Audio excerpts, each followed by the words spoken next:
I'm Aussie Man. Hello, everyone. We're live. Laser Sports Academy. I'm in a new place.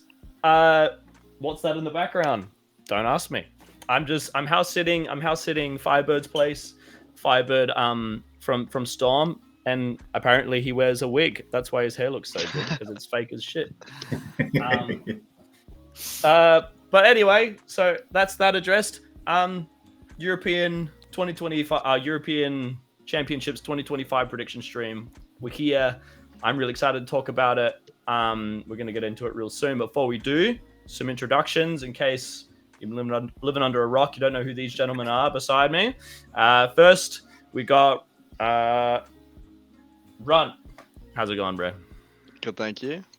Yeah, good to have you back. Good to have you back. Miss you. Been a while. In a sec. Runt has been off the grid. No one's heard from him, but he's making a big comeback soon. I'm a one-up player now. Yeah, apparently. Cool. All right. Now, with his wholesome old man belly laugh, Mumin, welcome back to the stream. Good to see you again, bro. Yeah, great to be here, man.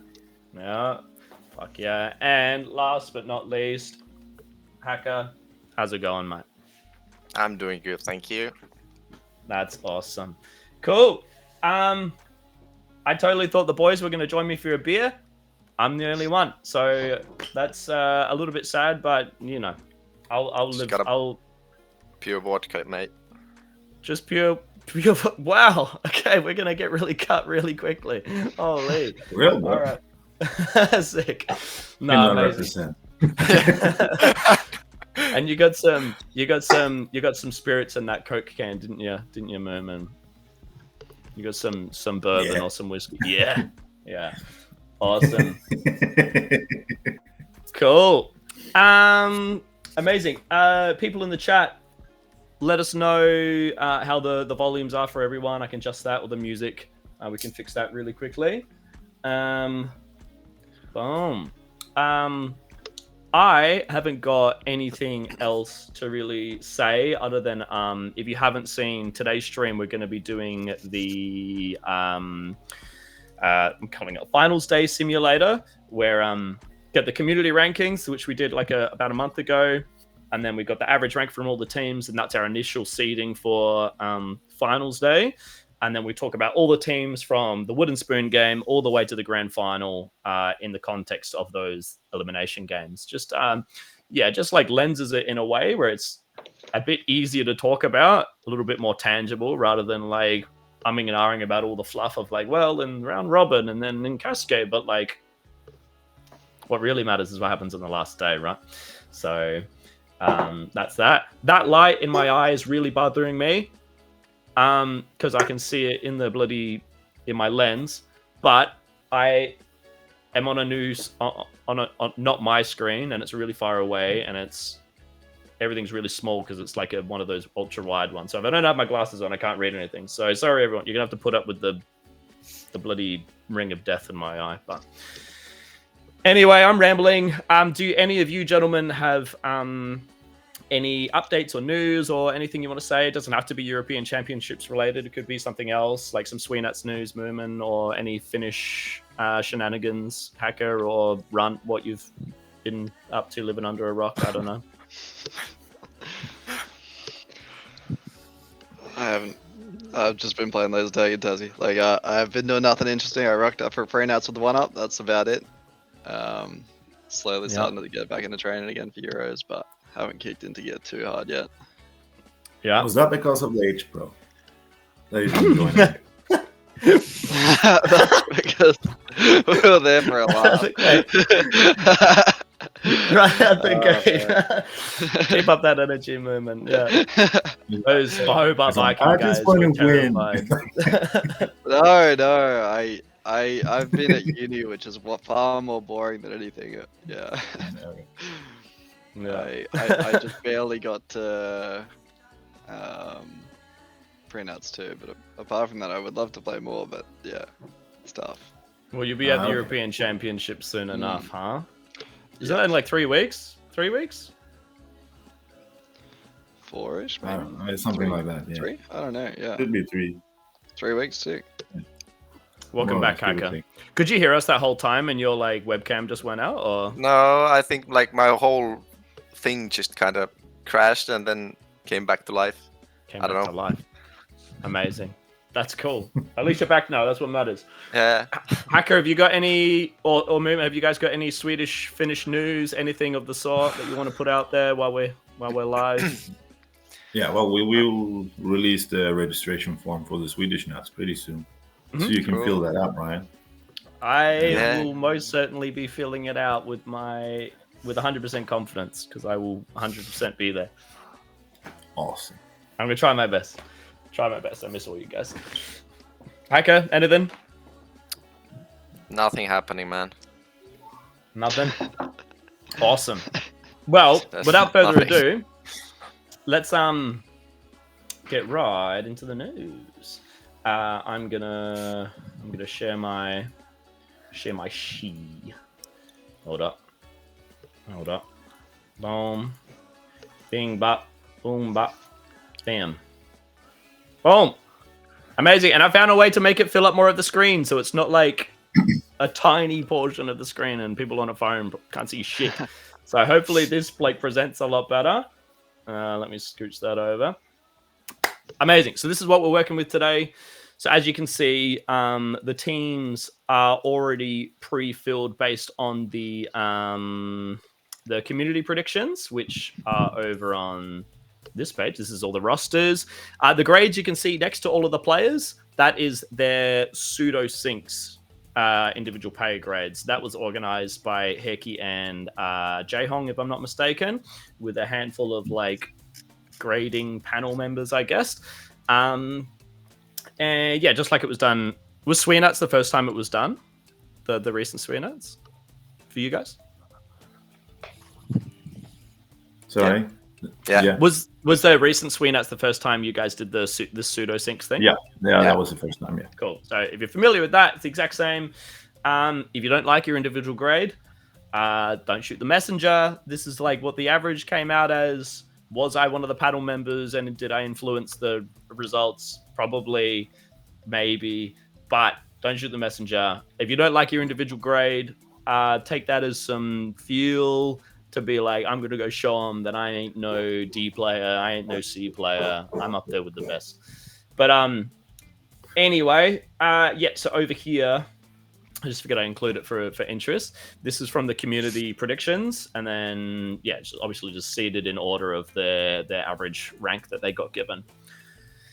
Cool. So that's how they're all slotted in here. Obviously, what this means is that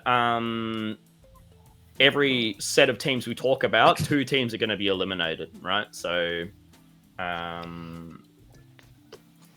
the teams are, for the most part, going to stay where they are, but one team from each discussion is going to move on. We might have a surprise team through discussion that climbs a few spots or something.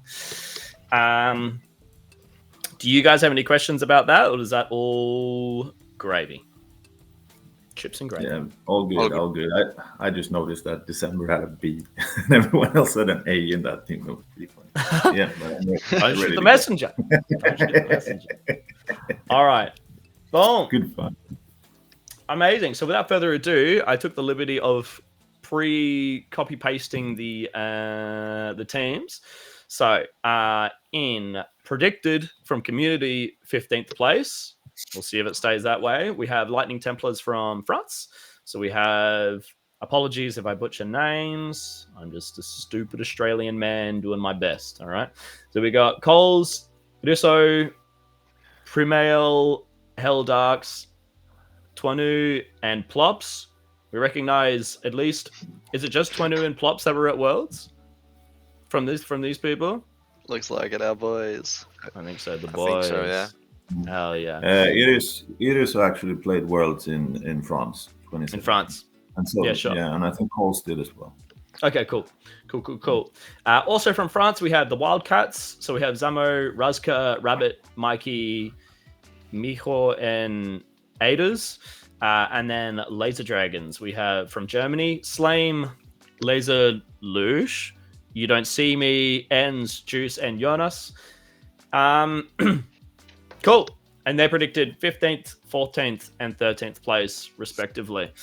Now, obviously, the French scene kind of at the moment is still like relatively like it feels kind of separated, I guess, like not intentionally from what I could tell, but like a lot of us don't actually know a lot about the French players. So our best friend Cooper took the liberty of giving me a bunch of information. So I'm basically just going to sound off on a bit of that before we get into the actual discussion, just to kind of help us with a little bit more context, I guess. So without further ado, so in terms of the country ranks, like how they ranked for European Nats, Wildcats was the top seed from France, and Lightning Templars was second. Wildcats got 8th at German Nats in 2022, 12th at German Nats in 2024. This team are only playing international format, whereas Lightning Templars came from the French scene and usually play and train the French format. A few have come to like World Championships and European Championships already, though. So, but on the whole, it seems Wildcats a little bit more involved with the, I guess, like the settings that Europe plays. You know, those one-shot second stuns settings. No, because in France they play on like 4 shots per second or something, right? And 4-shot and like 4-second DX or something crazy. And no stuns. No stuns. That's some. And only one base. That's some high caliber, bloody high octane gameplay. Yeah. So basically, they play like a Swede format. So it's 4-on-4. One team defends and one team attacks, and then they play for a certain amount of time, and then they switch roles, and the other team attacks, and the other, you know, and it's only bases. That's the only point you get. So amount of bases for the attacking team, the highest, the team that gets most bases wins. Yeah, more or less, right? And defenders don't have to evac; they can stay in the base. Wow. And I think deact time is only 4 seconds. Yeah. So you basically have 4 people spawning inside the base. It's insane. When you are taking the base. But I guess you have the 4 shots a second, right? So you can, if you are on someone, you can go. Yes, and it's primarily used on Nexus because you have the black pack situation there, right? So that is why. So you need to black pack the defenders before they can tag you when you tag the base, more or less, like sort of that, something like that. Yeah, that format makes a lot of sense when you mentioned that they played on Nexus. I imagine Nexus only. Just imagine trying to play that on like H Pro, like in Australia with no trigger lock. That would be like the worst format ever. That would just suck. But all right, just to give a little bit more insight. So by the looks, hold up, I'm getting lost in the sauce. So Zamo, Razka, Rabbit, Mikey were all the ones on Wildcat Separate that came 8th at German Nats and in 2022 and 12th in 2024. Whereas Miho is a new player. This is their first comp, so that's gonna be like no one's gonna know what to expect there. And then Aders is a new player, first comp, youngest but really talented, and it's a new generation of French players, so something to keep an eye on. And then lastly, just to finish off some more like French player context. So Coles participated in European Championships 2018, multiple times top 3 in champion in the French format, so definitely knows his shit on that format. Idiso played World Championships 2017, which I believe you said just before, Mumin, so that checks. Primael is a new player. Came 4th at the last French format tournament, so not bad. Heldarks is a new player.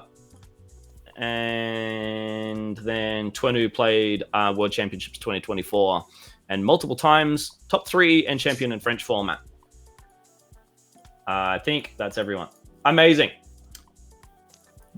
Sorry for the long prelude there, but yeah, we just didn't know a lot about the French players, and we wanted to make sure that we give them a fair shot in this discussion. But yeah, Laser Dragons. Who, Mumin, did you? Because I know my understanding is Laser Dragons is a little bit older of a German team. So did you want to maybe shed some light on these guys, or Hacker, if you know something? thing with Laser Dragons is like, so the qualification system works because it runs every 3 years. That's how it's supposed to be. So your placements in nationals for the last 3 years affected how you qualified.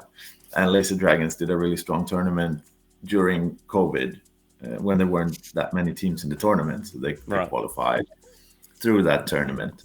So they earned their spot, but they are more of a social team.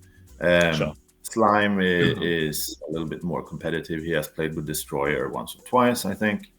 Like they're just, nice people. They're really really cool to drink with.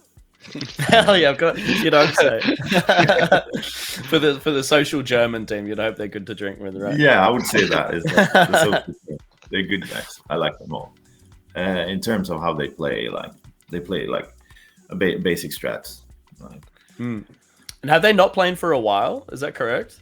Because I mean, I haven't seen them, much of them, like since I've been kind of paying attention to like the European scene as well. They correct me if I'm wrong, Laser Dragons, but they only play German Nats more or less.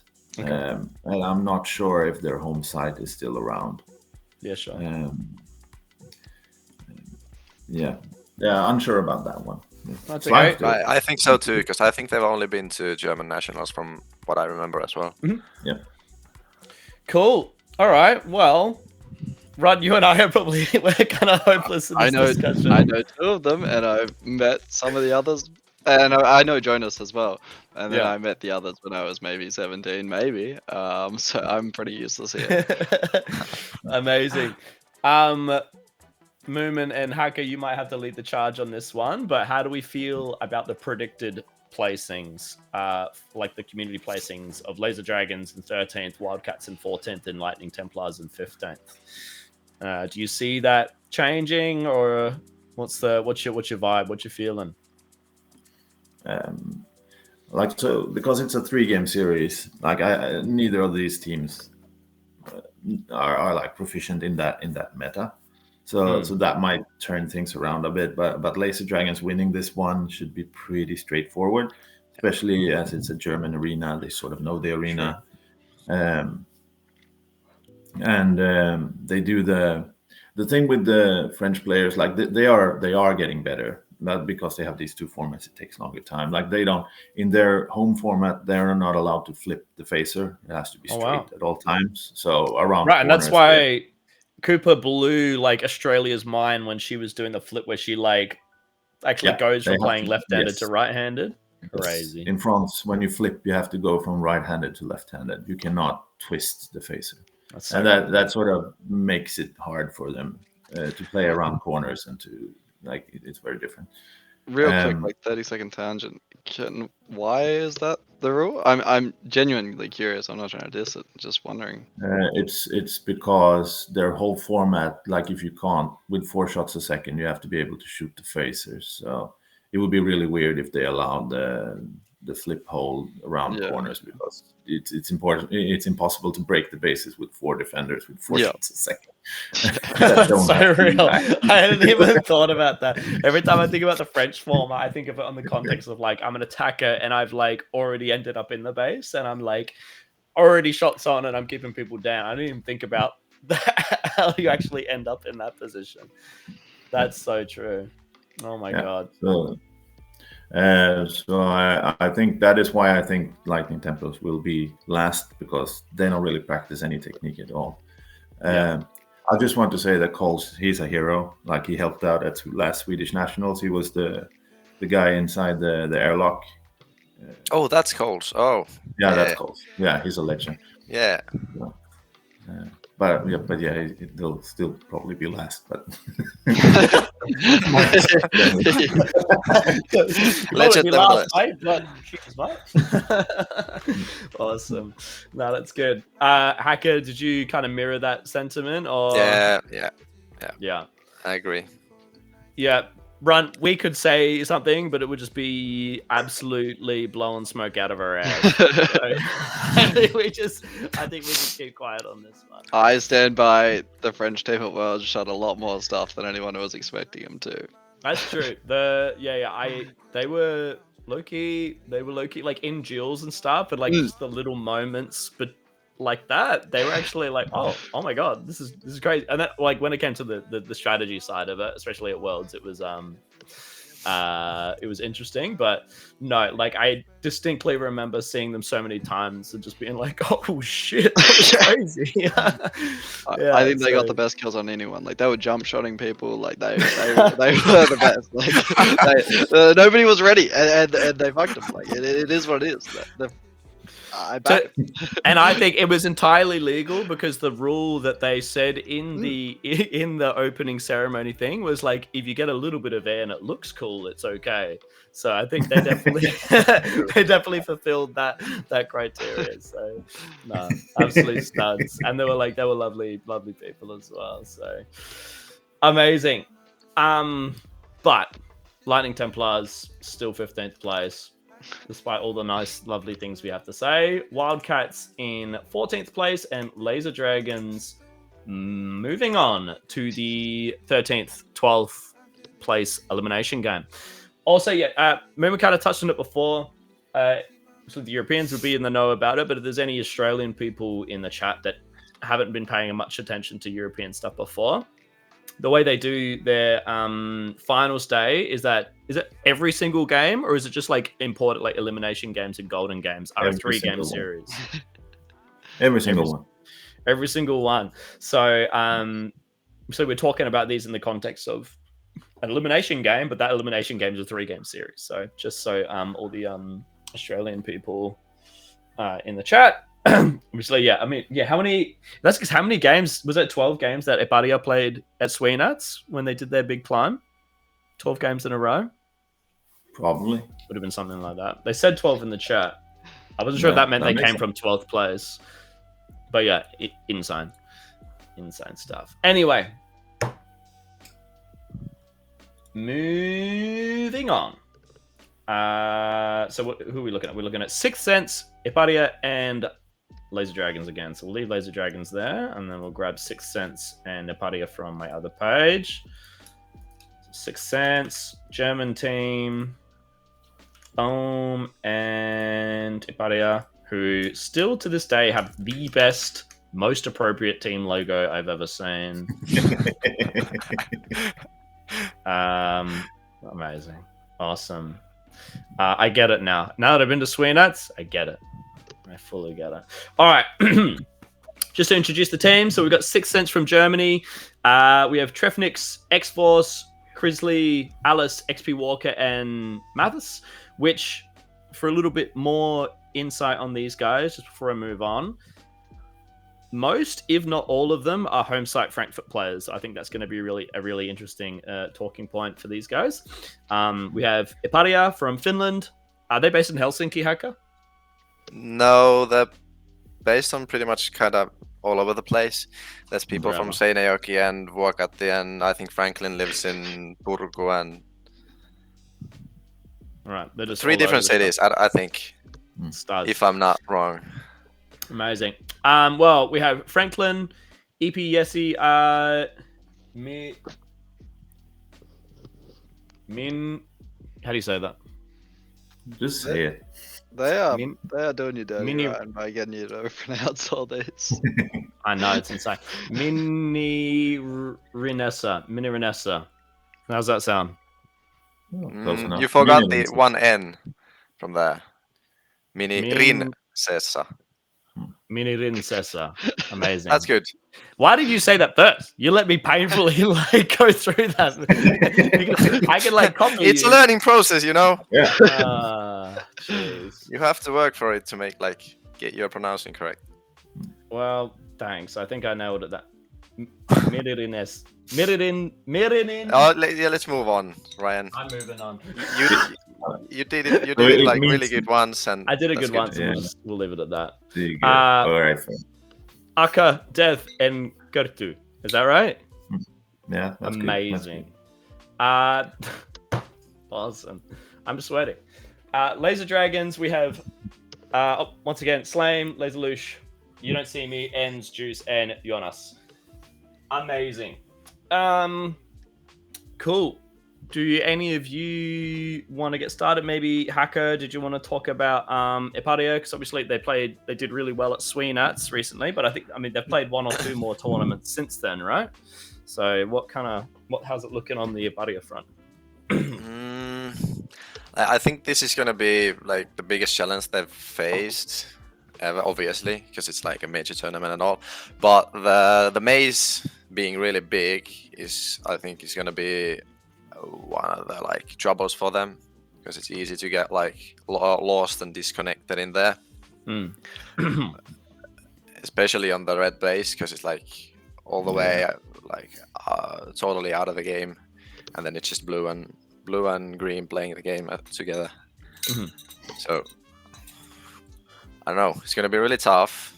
I feel like they definitely do have a chance to win like this elimination game that we're on, but they're gonna need to pull out some like big strats. What is the big strat? What are the chances of them pulling out the dump like in the last like 4 minutes of the game? Pretty likely. Very likely. We know that very well, don't we, Mumin? Hell yeah. Hell yeah. Hell yeah. That was definitely my reaction when I was victim to it at Sweenats. Hell yeah. That was bad. It was bad. It was really bad. kudos to them. We live, laugh, love. Cool. Actually, we've already talked about laser dragons. Mumin, did you want to add anything on Eparia before we talk a bit about Sixth Sense? Yeah, the problem with Eparia, they are so used to these small arenas, and they play with like 4 defenders at start, and just Jesse trying to take bases on his own, and then they do the big dump at the end, and that's not gonna work the same way here. I don't think so. It's not like, because we are used to arenas the size of Hobart, that type of arena, and this one is not like that. It's bigger. I also feel like the bases themselves are like very lockable. So if you like dump like that initial part of the dump, like when you break through, like it'll be really hard to get them out, but that initial bit you're probably going to bleed like thousands upon thousands of points to the defense if you can even break through in the first place. I had the pleasure of actually training there for a night. It was like the first night I landed in Frankfurt before Sweenats, and I was there for 6 days. The first night went and did a Frankfurt training night, and those bases are going to be really challenging to crack, especially in a dump situation when you got people shooting you in the back as well. It's like trying to get into blue base in Fort Wayne on Helios Pro. Yeah, real. That's real. It is. Yeah, it is. That's so real. Yeah, miserable. Cool. And then we have Sixth Sense. So I don't know if any Sixth Sense guys are in the chat, but as far as I'm aware, all of them are home site Frankfurt players, because I feel like I remember seeing most, if not all of them, at that training night I was there for, which they were very welcoming and gracious to host that for me. That was awesome. I think obviously having a home site, your home site is what you're playing like European Championships on. That's kind of cool, kind of gangster. And I think also I personally, like, my pick, just to say it, like, leak it quickly, is I would definitely pick Sixth Sense to win this game. And one of the things is, like, not other than the home site thing, it is 2 things. So at Swedish Nats most recently, which as far as like this is the most recent tournament I've seen them at, but they're actually doing quite well, quite strongly, and they were doing really good in that night before the last day where System D had already started, and they were winning games, and they actually won their series. But the silly buggers, they had flights the next day or something, so they couldn't even play the next day. So they basically had to like concede that they won the game, and then like the next team like got through, which from what I remember was the American guys. Yeah. Were they called Monstro? Were they called? No, they were called Monstro. Else. Yeah, they were called Monstro. Yeah, so Monstro was third in that game, and then Sixth Sense dropped because they had to go on a flight, and then it turned out there was an after game termination. So they Yeah, true. Yeah, that was a wild sequence. That was the most fever dream thing when I heard it. I was like, why are you guys still happy? You guys got eliminated. And they told me. I was like, what? That's insane. That's actually insane. So yeah, I think the Sixth Sense guys have been underrated a bit, maybe just because if you look at where they placed, it's quite low at Sweenats, but they should have been at least like another elimination game ahead, but they pulled out because they had flights home. And another thing, the second thing I wanted to shout out was that XP Walker was putting in fucking work for these guys at Sweenats. He was actually crushing it. He was just as an international visitor going to Sweenats, he was one of the players that really stood out for me amongst everyone. So in his home arena, I think that his ability to put in that work is only going to be exacerbated, really. Do you guys have anything that you wanted to add to that? Anything you think I missed or something you disagree with? No, like the problem that Sixth Sense has is the uneven skill within the team. Because it feels like more like a social team. They have some really, really strong players. I think if X-Walker was in a different team, he would get an A, probably. Yeah. Trefnix is also, I think, better than a C. So they do have a few really strong players, and they usually play the offense, and they're pretty lethal when they attack. But yeah, they also have problems getting that back points from the back end of the team. Sure. But it's a good team. I think they'll win this one because they know how to play a 3-game series. They have the home field, and they play with a more stretched out team than API is used to. So that's why I think they'll win this. And I also want to say X-Force, when you see him play, he did the what Cody, what's his name? Husky. His name is Cody. Husky, yeah. The way he was holding his phaser when he was defending the bases, leaning backwards.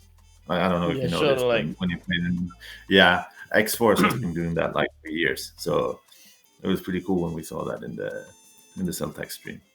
Mm-hmm.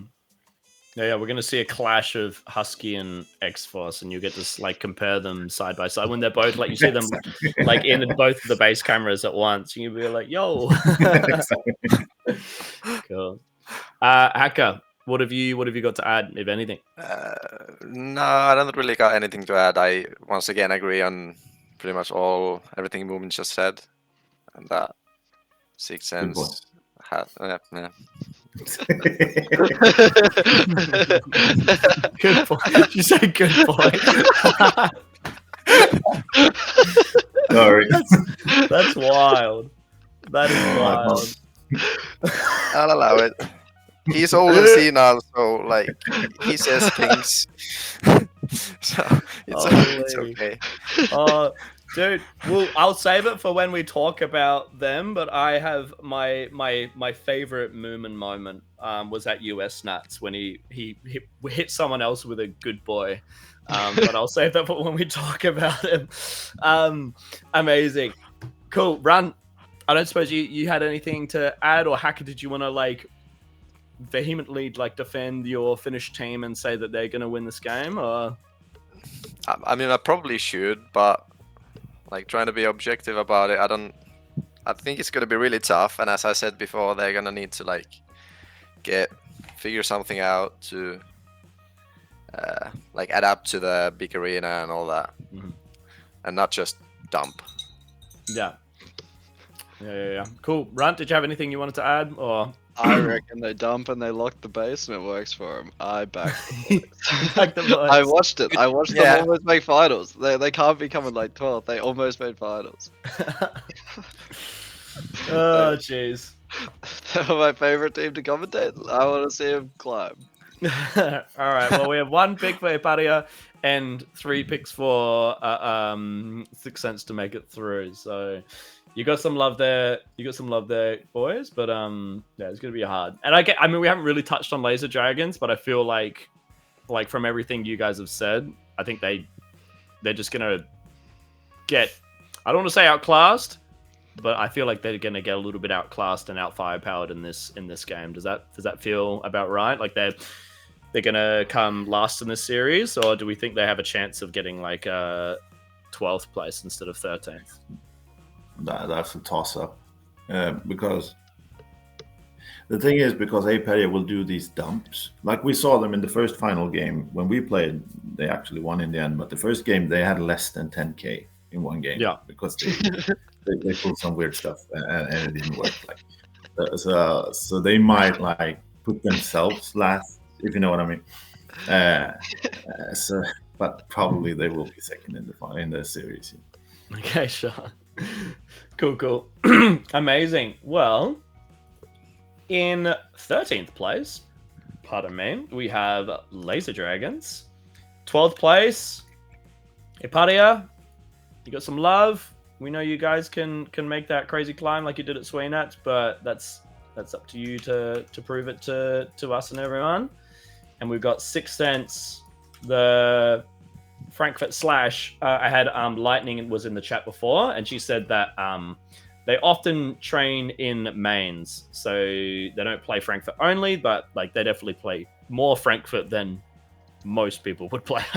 So like close enough of a home side team, I say. Amazing.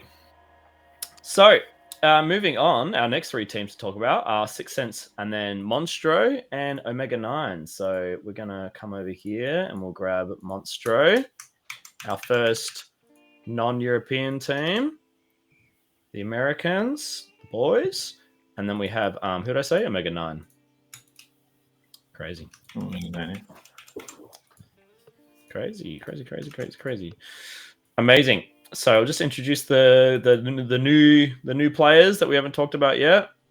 So on Monstro, we have a pretty damn strong American team. We got Skywalker, Phoenix, Odin, the GOAT, Gale Lewis, criminal B grade, should be G at least, if not on his own tier. And then Renegade with a E. And then on the Omega 9 team, our first Swedish team, we have Maverick, Smiley, Big Boss, Super, Fliz, and Lucifer. Mumin, you're probably going to have the most to say about these two teams. So I'll get you to get us... Actually, you know what? I'm not. Because what's going to happen is you're going to say everything, and then Hacker's going to say, Mumin said everything I wanted to say. So Hacker, you're going to go first. And I'm going to grab another beer, but I can hear you. I can hear you. Take it away, Hacker. Just want to say that I think Super is out from the tournament. There are just 5 in Mega 9. Oh, cracky. Yeah, and I also heard that Slanesh might be able to make it. Oh, I think Slanesh is, but Slanesh is. I think I had him. Oh no, I think I copy pasted the wrong thing. Hold up. Did I copy and paste the wrong one? Yes, I copy pasted the wrong one. That's a much stronger team. Yeah. It's there now. Okay, yeah. I've got one which I did from when it was when they first set up the pseudo syncs list, and it had didn't include all the little team changes that I've had since then. And then I've got a fixed one, so I should probably just delete this. No, I'm not going to delete. I might need it. Yeah, I copy pasted the wrong team. Okay, so that's the case. Maverick, Smiley, Big Boss, Slanesh, Fliz, and Lucifer. Take it away, Hacker. Yeah. Okay, so now that Slanesh is on the Omega 9 team list, for me it automatically bumps them up to win this game. Obviously, there's chance and potential for a toss-up, like there is always in a 3-game series, but I feel like that just makes them a bit the one step above these two other teams. I don't really know how the US team hasn't played with this kind of roster before, only having I don't know how good the US players are gonna be here. That's my big question mark. Because they could make it really high. I don't know. Mumin, say something. Come on, help me out here. No. You are the yapper. You did so well, Hacker. You were doing great. Good man. Yeah, Mumin, or good boy, I should say. Moment. What have you got to add? No, I think what Hacker said is probably the correct thing. No, I'm just kidding. No, I agree, however, that Omega 9 will take this. With Slaanesh, yes. With not Slaanesh, much harder. Well, let's say, for the sake of argument, that Slaanesh is in, they should win it. Thing is with the Americans is, like, I think Odin might be like a CB. Same with Phoenix. Phoenix and Renegade are pretty good when they defend. Gay Lewis has never played in Europe. It will be how his Won't matter. How like his play style. Will he get warnings? Will he not get warnings? That will, will he need to adapt his game for the European rule book? I feel like that will affect the cleanest player there. Am I crazy for that? I swear he was like, his arms were far back. That was the craziest part about how his dodges were. I don't know. I remember him being pretty clean. I remember him being super clean. I think he transitioned. Yeah, I'm not saying that. I'm saying that every time that someone comes over from another continent, they have to adapt small things. Yeah. Sure. So it's not. No, I'm not. Carlos is a dirty cheat. No, not at all. No, because obviously in the US they are more lenient with arms, so you can get closer to your senses, and it's like completely within their rules. But I swear, Gale Lewis, he just like puts his arms all the way back just to be nice to people and fucks them anyway. Like, it's crazy. He's good. He's really good. So I think what will be is strategy wise, like, will they be able to have like a good IGLing or like a good tactic going in? Like, there's a lot of like strong minds and there's no clear like leader. It would be Skywalker, of course, being like the best player. So it's really up to him. But I think like they might have like the skill to win, but I don't think they have the organization to win. If you know what I mean. Yeah. We've seen a lot of talented American teams fall apart because of the poor organization within the team.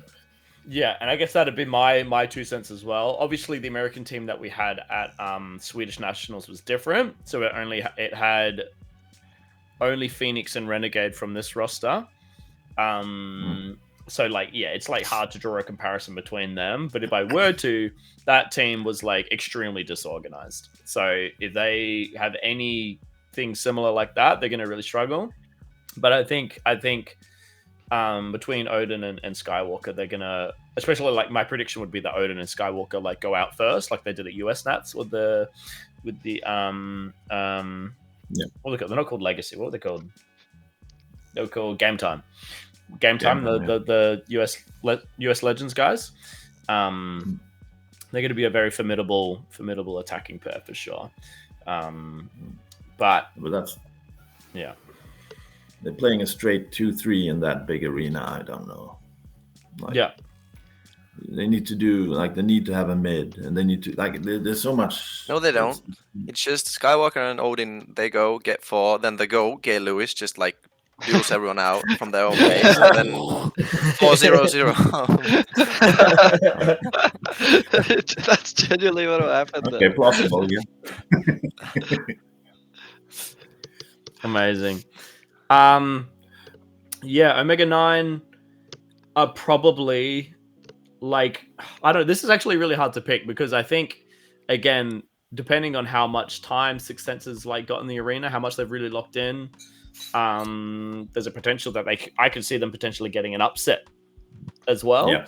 Monstro, like they're all like strong players like mechanically, so if they can like pull it together and find something that works, I could see them winning this game. And then Omega 9 are obviously like they're back, like they've got a solid lineup here. Of the 3 teams, would you say, Mumin, that Omega 9 are probably, would you say the arena suits Omega 9 more? Like, would you say it suits their kind of style? It does not actually suit Big Boss and Slaanesh that good, but Slaanesh likes the arena, has played it many times. But it suits Fleece and Smiley very well, and maybe Rick partially as well.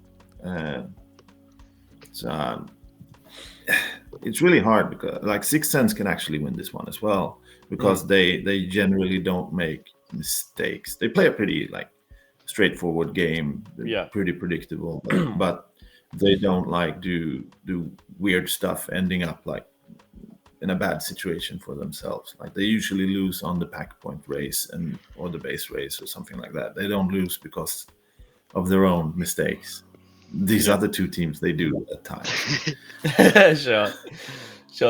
And actually, I just reminded myself. Quick little tangent, funny story. The first time I heard Mumin call someone a good boy, I got it on camera when I was filming the Lord of the Rings grand final at the US Nats in 2024. Skywalker got like a really sick dodge after Mumin was destroying the entirety of this finals pretty much. Like he was like very much in control, I would say. And then Skywalker finally hit like a really slick dodge, got Mumin, and then Mumin goes, "Nice, bro. Good boy." And he just like took all of the like any kind of like mana, like energy you get from like doing that, just completely stripped away from Mumin calling you a good boy. That's one of my top Mumin moments. Do you remember that Mumin? You remember that? You got a list, or I do have a list. Yeah, I remember it. Yeah, it's up there. Amazing. I just need to put that out there.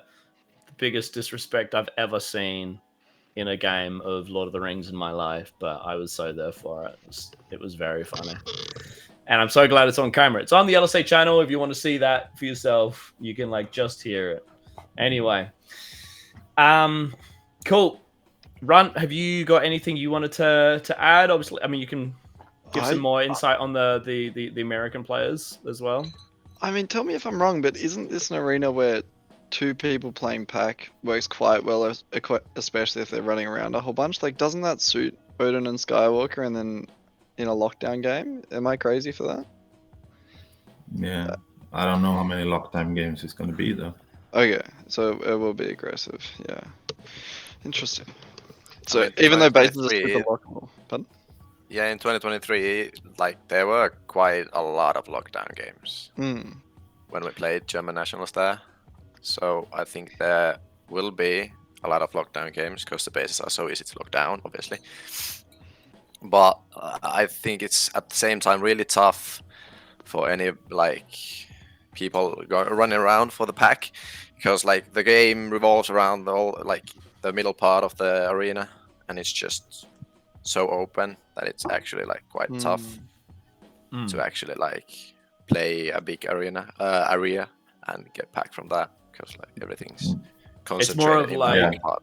And would you say it's more of like the entire team kind of spreading rather than like just having one or two people in the middle shooting people?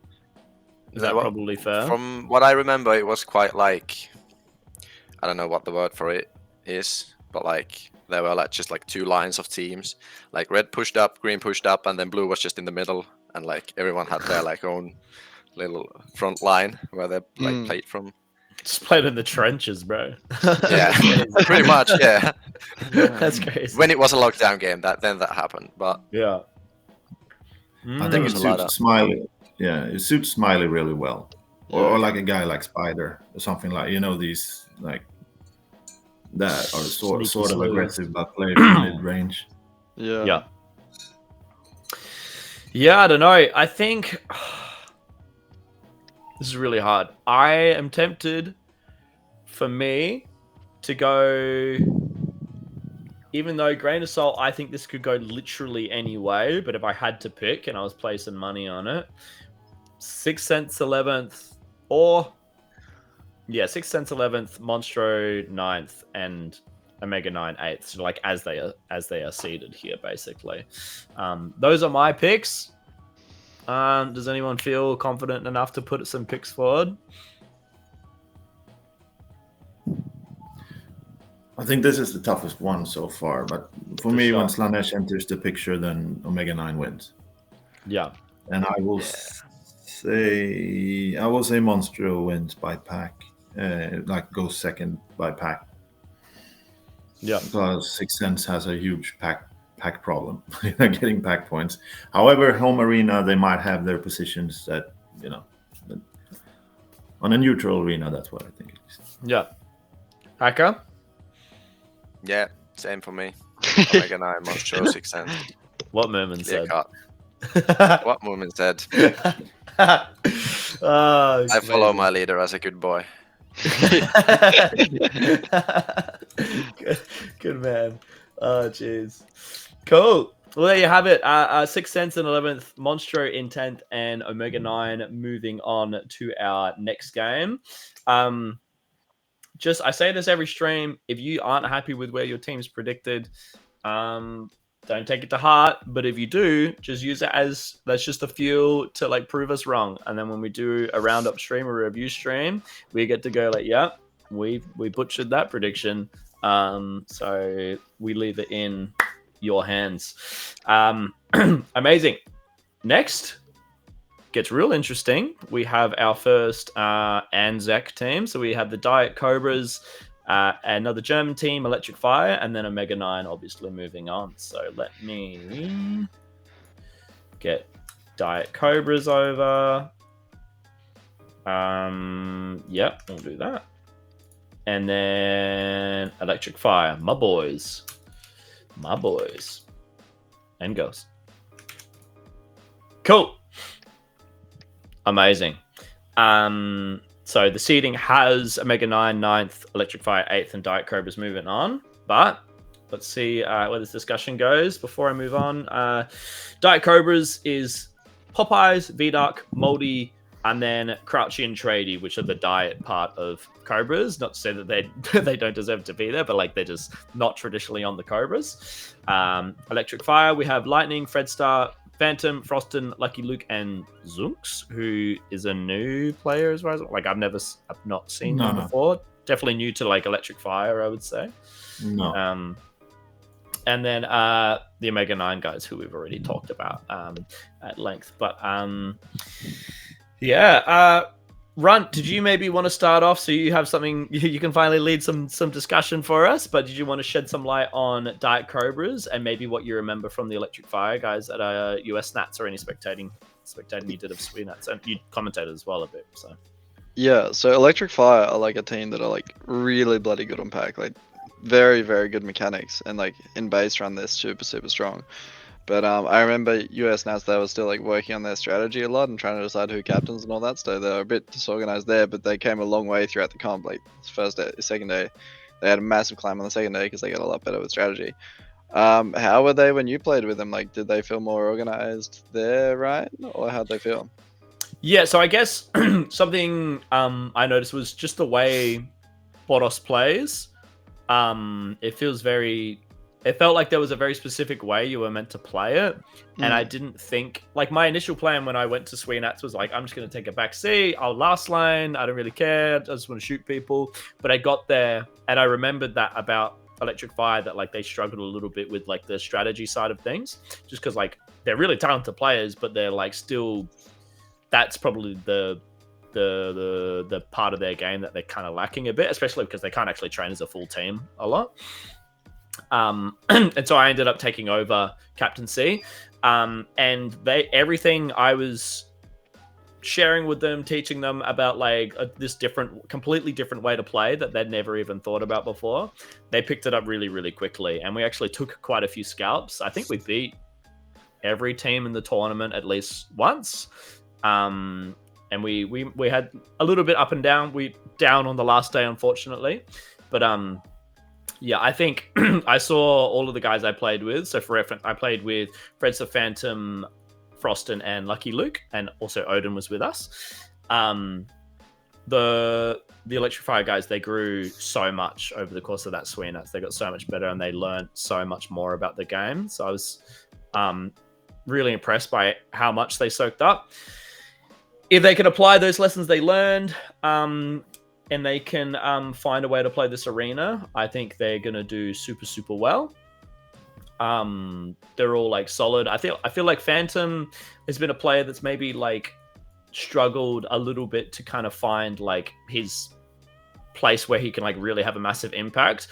Sweenats, we played him as a kind of last line defender kind of thing, and he was crushing it. He was doing really, really, really well. So I'd be interested to see if he continues last lining, or if it's more like US Nuts, where he was actually their kind of like their in-game leader, but like from mid. Or the next most likely would probably be Froston, as they're like first out and like leading from an attack situation, as you'd more commonly expect, I guess. But yeah, like you said, all like extremely talented mechanical players. And it's like the big question mark for them for me is like how they're gonna adjust to this Frankfurt arena and the meta and how it plays and everything. And if they do, they're gonna do super well. So that's my Electric Fire Glaze. Obviously, I'm biased. I played with the Electric Fire guys. I love all of them very much. I think they're in the chat, so that's for you guys. And I wish nothing but the best for them. That's all I have to say. Yeah. And then Cobras, they've lost Ace and Hatman, who were their two main attacking players from Worlds, and like Hatman had a crazy comp at Worlds. He was going so well for. So they lose a lot of offensive power there, but I think their brawling on H Pro is like really strong. Like I remember going into Worlds, I'm like VDark is like one of the best brawlers around at the moment. He was a lot less strong on H2 because you can just shoot him with the gun. But back on H Pro, I think VDark and Moldy get very strong, especially brawling. So they get a lot stronger there. They pick up Crouchy as well. Crouchy's really good at racking up field points and cracking bases.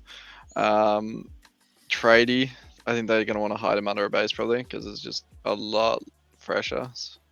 So they've got a lot less offensive power, but really strong holds. And then, yeah, I can definitely see Electric Fire getting lost in a big arena. I think Hacker and Mumin were pointing that out, that's probably going to impact them. So the strategy for Cobras would be really good there.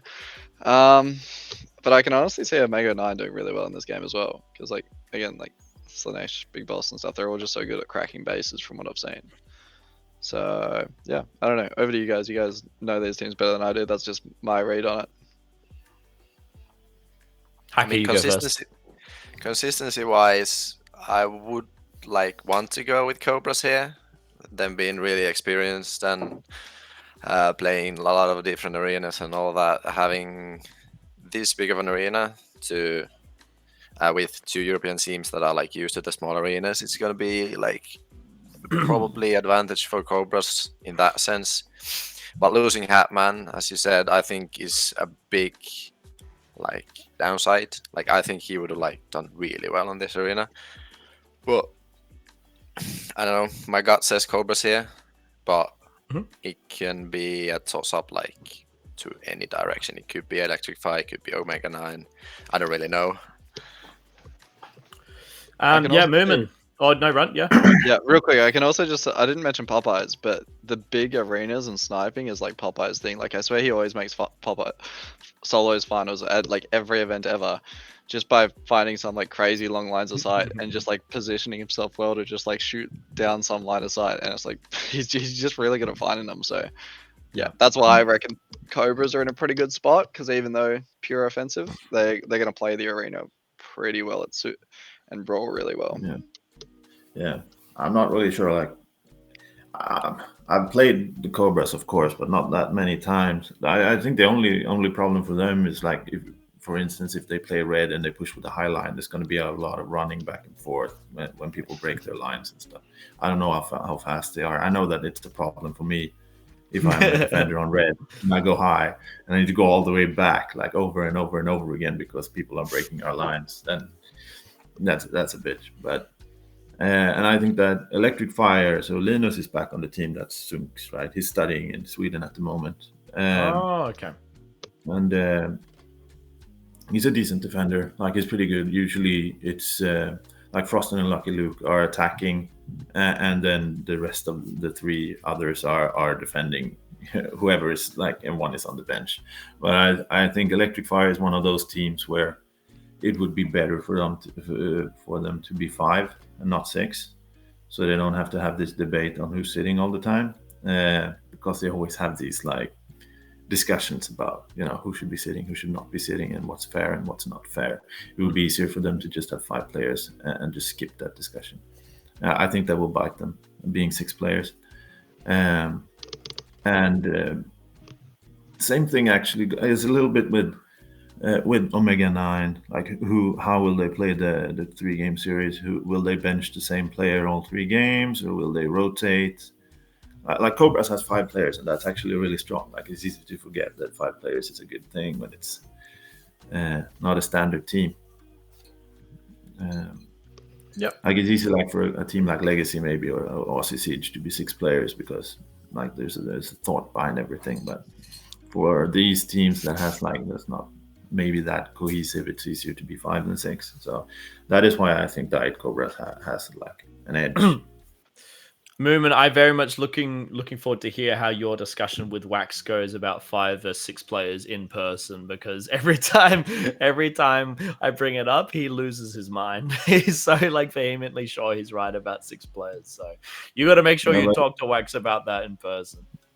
Well, I would agree if you're playing Catalyst, but if you don't play in Catalyst and you play with a team that practices once every 3 months, I mean, it's not the same thing. Yeah. No, I think that's like as a team, like everyone decided at the same. Yeah. I guess a little bit of more my 2 cents. Obviously, I glazed Electrifier a lot, but Diet Cobras, I think yes, they lost Hatman and Ace, which is like their main firepower. But if this arena ends up being really lockdowny, field pointy, spreading kind of thing, I think this. Like, it's going to be so hard to get past these guys without them seeing you. And then if you end up just brawling like a V-Dark or a Moldy on the doors, like, it's going to be very challenging. But obviously, you can't just defend a whole game. You need to like start converting some bases and stuff. So it'll be very interesting to see how that goes. Not that these guys aren't capable attackers, but they're just like, obviously, we saw at Worlds, it was mainly Hatman and Ace, right? So, yeah, I don't know. I don't really have any more insight to provide. So I guess it's probably time to start placing these teams. I'm torn. I'm like biased on 2 fronts because I want to back the Australasian guys, but I also want to back the Electric Fire guys. My home team away from home.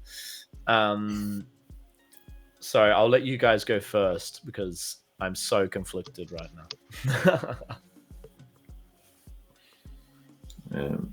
I will actually put Electric Fire. I think they will be 3rd.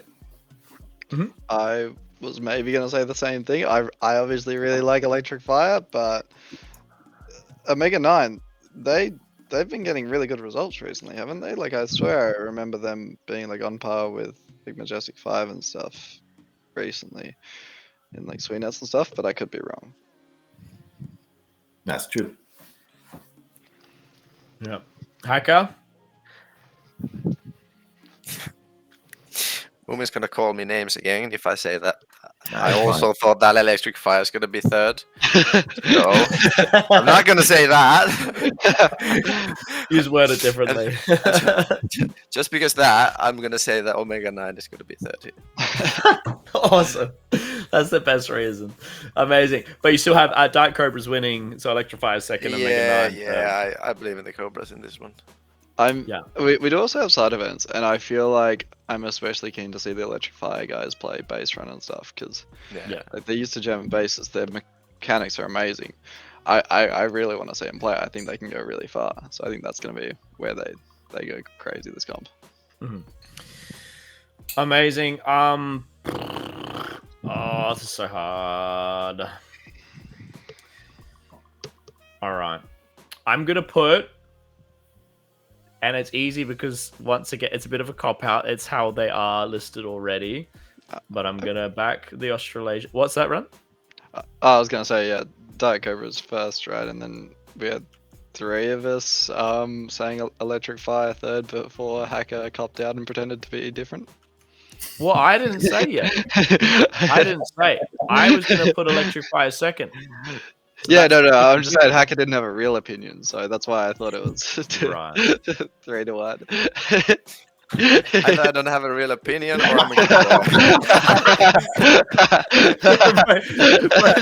There's no way for me to win here. So. Why the At least fuck you did win I in the sign up arena, for this you know. stream? Yeah. We gotta get it in now. We gotta get it in now. Yeah. Oh. All right. No, you're so right. Hacker was. It wasn't a real. It wasn't. It was okay. Ryan's words, not mine. Yeah. Terrible Yeah, person. Like yeah, that. yeah. I'm a person hacker. Nasty dude. Yeah. I mean, it's really hard to say here because, like, as I said before, it's like I could have any one of these teams winning. 100%. I don't know. I think, yeah. Like this It's is so where- tight here. This is Like, where it's the so crazy tight. part of this comp comes through. It's like all these teams are crazy strong, right? And we're Yeah. still doing the bottom half. Yeah. Yeah. This is a sick tournament. It's interesting movement because, like, talking to you about the European scene, something you've said like a few times since I like first like met you properly in Hobart was how like the European scene, it doesn't feel like it's had a proper mid tier. It's been very much like the top teams and then everyone else, right? But like just judging by like how like hard this discussion has been around the middle teams. Obviously, there's some non-European teams, but I was just an interesting thing I thought was like there's very obviously a very strong mid tier going on here, and I think is that something you've thought about, or is and I think it's super cool, super exciting. Yeah, but we're getting there. I mean, Electric Fire, Apatia, and the Americans coming over. I mean, that's pretty new stuff in the grand scheme of things. So I mean, remove those. So yeah. I mean, Diet Cobras are usually not here either. So yeah, obviously. But yeah, we're growing. Like Europe is doing well right now. Knock on wood and all that. But everyone in Australasia, get yourself to a European tournament. Get yourself there. No, Austria this time, maybe. We got a bar. They do have a bar. The truth, there is a bar in the site, and is that going to be operational at all times? Yes, it opens when the first team is done for the day. Oh, that's very, very good timing. Mate, that's excellent. Cool. All right. Well, yeah. So we have based on our average predictions together, we have Diet Cobras in first, moving on. Omega 9 in second, getting them 8th place, and Electric Fire in 9th, finishing them in 9th place. Once again, it actually, like, these are some of the hardest teams to place that I've ever done on a prediction stream, like, period. Like, the last, like, 2 sets of elimination games. So that, I think that's really exciting for one. And two, don't be bummed out if you got placed lower than you were hoping. It's you very easily could be different. But anyway, moving on, we're into the kind of the top half of the tournament now, and we have Uprising, Majestic 5, and Diet Cobras. So let me get Uprising. Boom. We'll put them there. And what was the other team I said? I said Majestic 5A. Yeah. That's you. That's you, Mumin. B. I'm a B. Not easy to get it. Hey, don't shoot the messenger. All right. Nah, it's all good. It's all good. on H Pro, I'm not contesting that. No, fair enough. All right, amazing. So, the new teams entering the discussion, entering the ring for our next elimination game, we have Uprising from Finland. So, December, Destro, Napis, LRE, Valiakari, and Dark Omen. I remember Valiakari from the first stream we did with you, Hacker, and you told me how to pronounce it, and it's locked in. It's in this game. Great stuff. Yeah, so I was a bit surprised that you pronounced it so well. Thank you. No, it's like I practice it in the mirror, that name specifically, every night before I go to bed. I've got to add I've got to add the from Ipari. I've got to add the name I've already forgotten. I've got to add that to my list of European names to pronounce till they're locked into memory. Because I remember from rewatching the last Swedish Nationals, and every single commentator was having a bit of a hard time pronouncing that name, which definitely makes sense. Yeah. No, Great. we're locked in now. And then our second and final Swedish team, we have Majestic 5. So we have ours truly, Good Boy Mumin, Patalal, Bambi, Mike, Jaehong, and Gottenmeier. Yeah. Yo, let's go. Yeah, that's good enough. Good enough. Are they new, or was their name initially just Gotte? Yeah. Usually it's just got. I think that's too many characters for the log on card, right? Okay. Only accepts 8. Sure. Yeah, amazing. Well, remember, would you rather talk about your own team first or last? I think the interesting team here is not our team; it's the Uprising team. I'm not sure how they're going to play it because it's like something everyone talks about is December is the IGL, but he doesn't want to be the IGL. He hates being the IGL, and it cripples his game. That's what people say. But now they have Dark Omen, who has been captaining GP. And will he instead IGL, and what will that bring? Like it's an interesting. What do you think, Hacker? I don't think Dark Omen is gonna IGL. No. I think he's gonna like participate, obviously a bit, because he can't help himself. But I think I think December is gonna be the IGL anyway. Yeah. I don't know. For me, it's gonna be interesting because like Destro's ankle is like really fucked, and I don't know. It might not get like better to Zoltek. That's true. So it's gonna be interesting to see how well Dark Omen is gonna fit into this team. Who is Dark Omen in place of? Like, who are they missing? No one really. There's they just boosted 5 of Deatham. them, and he's an extra. Okay. Sure. They used to have Deatham in the team, but he's no longer in the team. Yeah. Sure. That's who I was thinking of. Right. Okay. Yeah, amazing. Well, Mumin / Hacker, whoever feels like going first, whether Hacker feels like being called a good boy or told his predictions aren't real. I'll go first because I actually have an actual opinion this time, and I think Uprising clears this like quite easily. Yeah, and that's my opinion. That's my. Take it away. Give us the sauce. What's the based on? Give us the nitty gritty, bro.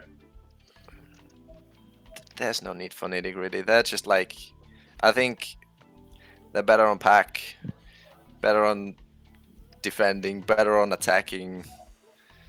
I think they're just like a big step above these 2 other teams. I mean, yeah. They're that much above these teams that I think they're gonna clear this quite easily. I mean, depends. As I said, like Destro's ankle is fucked. Dark Omen is new. We'll see. Yeah, new player Dark Omen, first tournament. Exactly. I've played with him enough times to know that he can adapt pretty good. Like yeah, I know as well, but yeah, I don't think he's like played in a team like this ever. That like because this team works in weird ways that I don't think he is gonna like easily adapt to that well. But it's such a long tournament that I think so that it's gonna be fine. I'll say it's not. I'm not saying it's necessarily going to be easy because Nappis will show up super hungover the last day because his eyes will be all red, you know. And when he stands in the base, he will have one hand on the wall. That's funny because it's true. And so yeah, there's a lot of things that can go weird, and they also do some infighting mid game at times. I think that we will play our usual shtick with like trying to get teams out of balance by doing weird stuff, undermining their game, and try to get the team to collapse and win by doing that. And I think that Diet Cobras could capitalize on that, so they could actually win. as well. Like I would say, if we played this game like 10 times, then I think Uprising will probably win 6 or 7, something like that. And then let's say they win 6, and then 2-2 for Majestic 5 Diet Cobras. Yeah.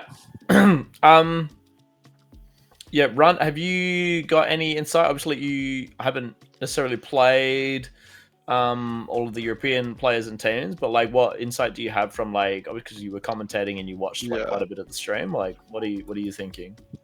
My read from seeing the lineups is Uprising was one of the teams I'm most concerned about, because they seem like a team with like no weak links, and this was before I saw the gradings. From what I saw, they had like no weak links. They've been in finals constantly in the past few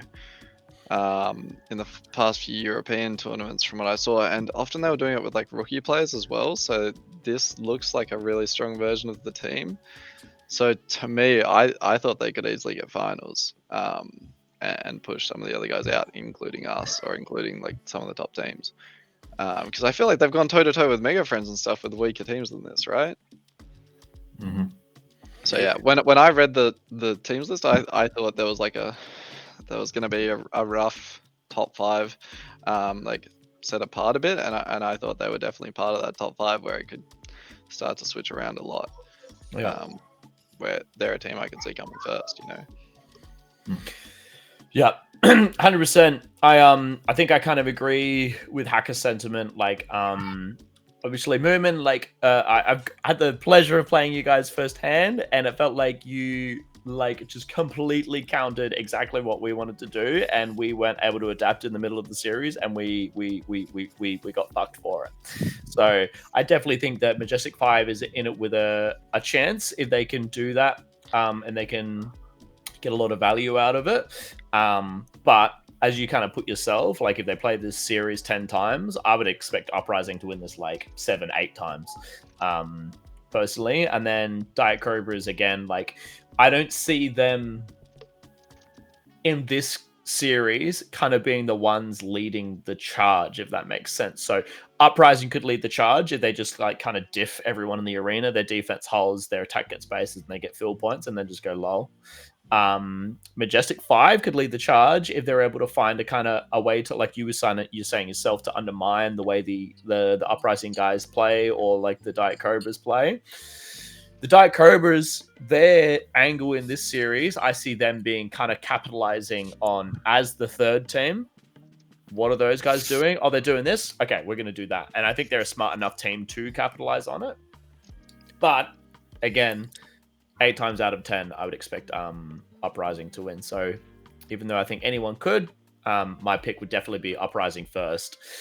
Between Diet Cobras, Majestic 5, really, that gets really tricky to say for like 6th and 7th. But yeah, has anyone not said their bit, or have they got anything they want to add? No, Hacker's good. I think we will be first or third.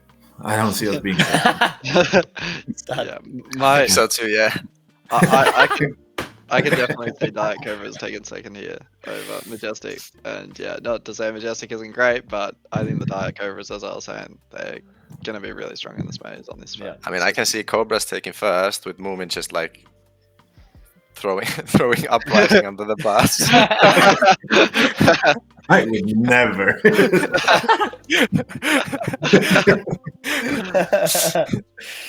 just the Euros. Yeah. Amazing. Cool. All right. If that's the case, in Mumin's own words, if Majestic 5 isn't first, they're third. I think consensus is Uprising wins this game, which by proxy means Majestic 5 is third, which means Diet Cobras is second. Are we all kind of on the same boat there? Yep. Yep. Guesses across the board. Amazing. Alrighty. So that's that game. So we have Uprising moving on to our top 5 games. Majestic 5 finishing out in third, maybe first. We'll see what happens. And then the Diet Cobras taking the second place in that series. So Dark Cobra 6th, Majestic 5 in 7th. Did Majestic 5 get 7th at Euros as well? At Sweden's? Is that right? I don't know. Might have been, yeah. Because I think we were 8th and you beat us, so that makes sense. Like Electric 5 was 8th. Cool. Amazing. Yeah, now we get into some real spicy territory. Some pretty crazy games ahead. I think the top, kind of like what you alluded to before, Runt, I think the top 5 teams of this tournament are pretty pretty great. Like maybe the tightest top 5 I think I've ever seen in a tournament. Like it's kind of insane. Like quite often we say tight top 5, but then like maybe 1 and 2 are pretty they're pretty set, and then it's like up for everyone else to fight for like 3rd, 4th, 5th. I think this is quite potentially like the top 5 could shuffle in like so many different ways, and there's so many like really interesting variables that we've just never seen before. So I'm really excited to talk about this. But in our next series, we have Uprising, so we'll leave them there, and we have Legacy and Aussie Siege, the boys. So we have Legacy. We'll get them over there, and we have the boys. There's a lot of S's going on there. There's a lot of S's. Crazy. All right.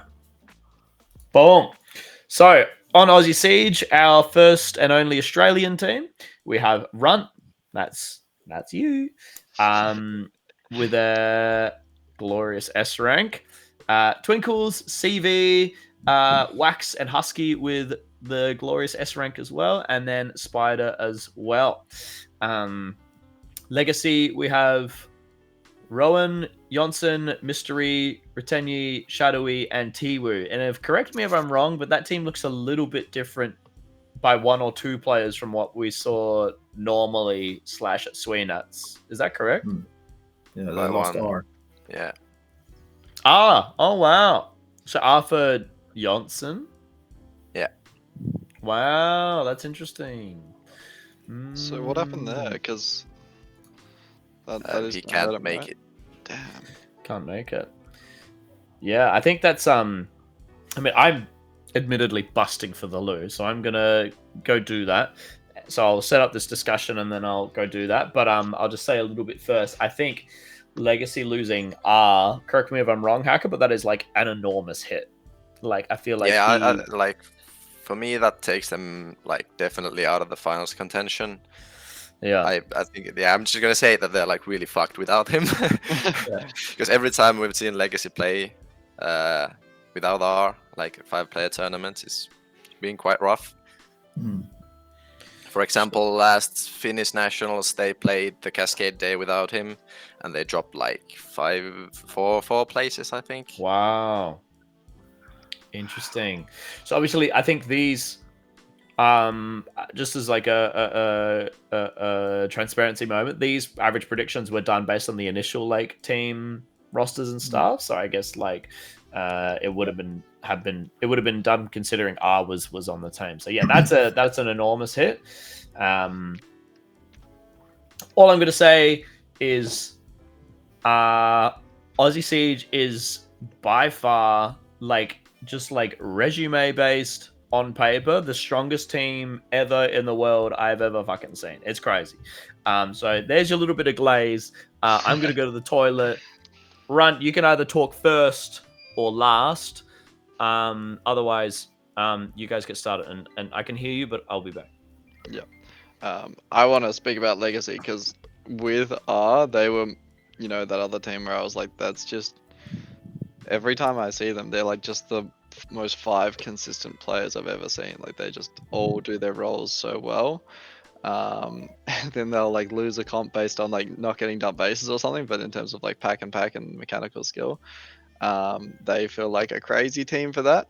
But if they're losing one of their main players, then that seems rough for them. And then I still stand by Uprising could easily win this comp. So that's my thoughts. Because again, you got 6 crazy good players that have made finals and come second and stuff with weaker teams than that. So I can see Uprising going crazy. What are your guys' thoughts? Go for it, Mumin. It's so hard, like not having seen you play. Like on paper, it should be Aussie Siege should be in the grand final. Anything else would be weird. But I think that Uprising is also good enough to be in the grand final. So and Team Destroyer is there. It's also like on paper not as strong, but it's a home team, and this arena really suits them. Legacy is gone. Like I think if when people did this prediction without R, they would probably be in our game and not in this game, like when we did on the ladder. But they will have a hard time. Like they still have some really good players, but They do. But they have to play. I'm not sure how they're gonna play it. So basically, it has historically been like three players from one city, which would be Rowan, Mystery, and Shadow Wither from Olo, and then 3 players from Tampere, which used to be what was it? R, Kotatsu, and Tebu, I think it was. Yeah, and the Tampere half is not as strong as it used to be. Still very good players. Probably going to beat us, but in this game it's going to be much harder. Yep. Hacker, have you gone yet? No, I haven't. This is tough because I would like. I'm not gonna say it. Yeah, I'm gonna say it like when we talk about the finals, but Worlds kind of. It kind of surprised me, like how insane like the best Aussies are. Because like 2020 in Darwin, when we played the finals, I was like, I mean, these guys are not that good. Like on new settings, we would win this easily and all that. But now in Worlds, I was like, holy shit. I don't wanna glaze too much. What just happened?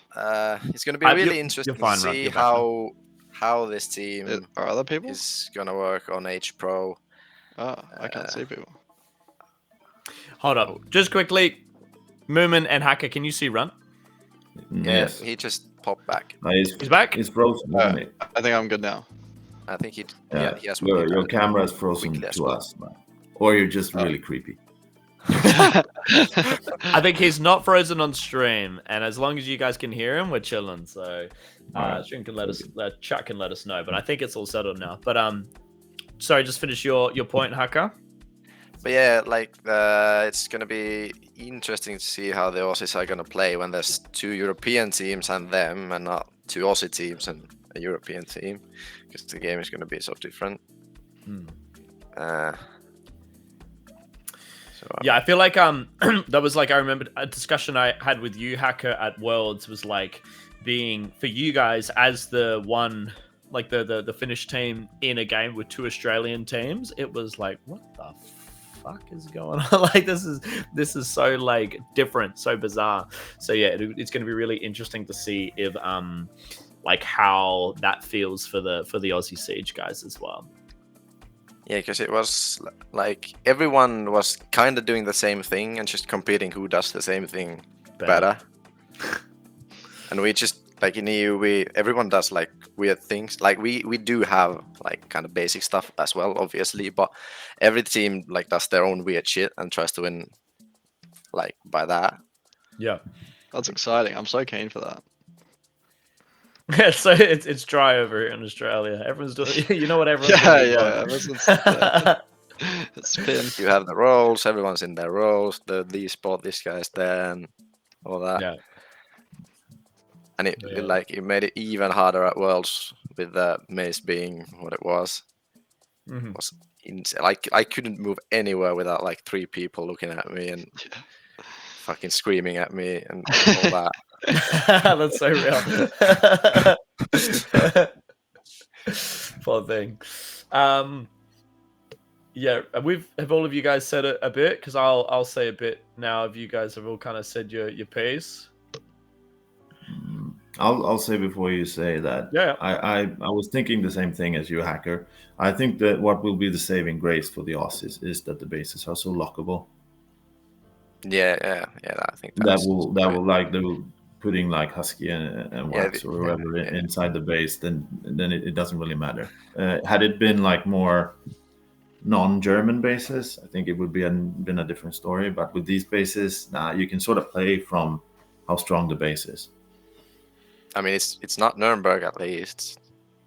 Well, there you can just bounce. That's fine. Yeah, Did you find the? I found the spot on a radiator that wasn't painted. So if you shot there, you can I shoot remember everyone like inside the base. these guys had like 3 players at a door, like trying to shoot one single spot on a radiator, like in a row, like just standing there, like in a row, and everyone's just like trying to shoot the radiator. Yeah, when we hit it, we got the base. That's diabolical. This is Nuremberg, quality. was it? Yeah. Was it the larger of the 3 arenas there? Yeah, the big one, yeah. Yeah, sure. No, I had the pleasure of I actually got to do a training day or night in Nuremberg as well. So I know 100% what you guys are talking about, because just trying to do that in just like a 3v3, let alone with like snipers shooting you in the back and stuff, that was it was an experience. It was challenging. It was really challenging. So that makes so much sense, actually. That's awesome. Yeah, I guess for me, obviously, I probably have the most context because I play the Aussie Siege guys like every year at Nationals. I had the pleasure of playing against Uprising and Legacy in admittedly not as much as I would have liked, but in like at least a few games each. Because I was kind of had the European Championships team from Australia in mind, like kind of the whole time I was at Sweenats. And my kind of vibe the whole time was like, dude, these, like, my prediction is that Aussie Siege is like going to win this tournament, but I think it's predicated on a couple things. One, their ability to adjust to the European style. Like if they're like really stubborn about not, and then they're the only team not trying to do the European style, like some like funny European shenanigans going on, I can see that biting them in the ass. And the only other thing was on the off chance that they don't gel together, which I just don't see being like a problem. Just to jump ahead, my pick for winning this tournament is Aussie Siege. Obviously, extremely biased because I'm an Australian myself. But yeah, I played against these guys so much. Every single player on that team is insane. And especially something that I was thinking about when I was playing. I did that training night in Frankfurt. Was like, damn, these bases with even one person in them are really, really, really hard to crack. That Aussie Siege team has Husky. That's just crazy. It's insane. Like, it's I'm super, super looking forward to more than like seeing how well Runt, Twinkles, Wax, Spider, CV do. More than anything, I'm really looking forward to seeing how Husky goes on these settings in these bases against these players. I think if Husky can adjust to, like, something I noticed when I went to Sweenats is like the ability of every single player to like dodge, and like especially when entering bases, because that was a big part of like how you entered bases in Boros as well, right? Obviously the baseline was like, like 30 centimeters from the panel that you're holding, but like everyone's ability to do like the side dodges and stuff was really strong. And that just gets stronger the higher up you go. So if Husky can find a way to adjust to that, that guy, like, let alone the players you're going to have to get through to even get to him in the first place, he is going to be extremely hard to deal with. And just from my own experience, even if you manage to make him miss that the first shot on you, he's actually not bad. He's got some schmoves himself, like his dodging and like the way he positions his... It's really hard to put to words. Like, Runt kind of smiled. I think he knows exactly what I mean. But Husky's like body positioning is just so different and bizarre. And every time I try to shoot that guy, even if I make him miss a shot, I just shoot his ass. I shoot his ass every single time. Mike's put it well in the chat. Yeah. So,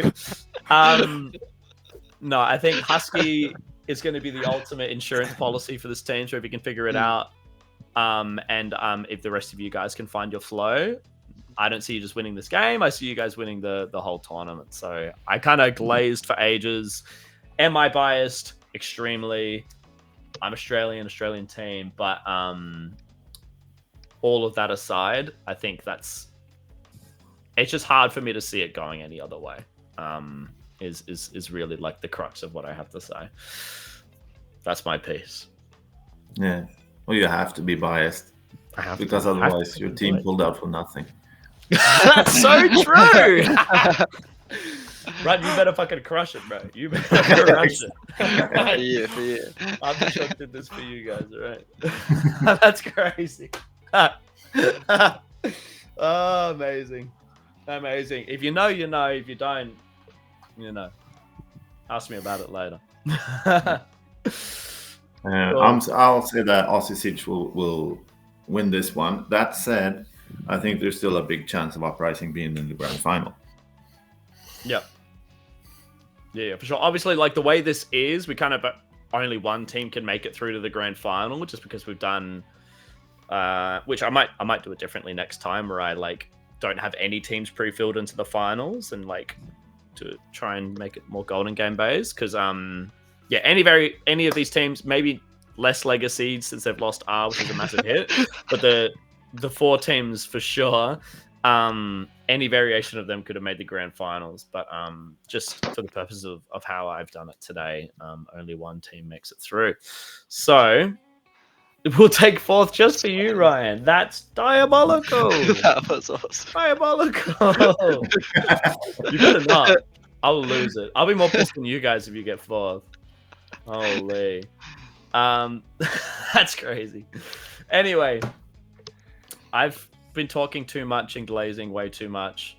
So, boys, I think it's time, unless someone has something to add, to put in our predictions. Mine is Aussie Siege first, Uprising second, Legacy third. Yeah. Yep. Run? Yeah. I'm backing out us for this one. I still am very scared of Uprising, but I think sure. Siege, Uprising, Legacy without was another team I was scared of, but slightly less so. Obviously, still going to respect the hell out of them, and I'm still scared of what they're going to bring, but more scared of Uprising at this point. Yeah. Cool. Amazing. Well, there we have it. Legacy finishing in 4th, Uprising finishing 5th, Uprising finishing in 4th, and Aussie Siege making it through to our European Championships Grand Final. And towards the end of our stream, we have Mega Friends. That's you, Hacker. That's you.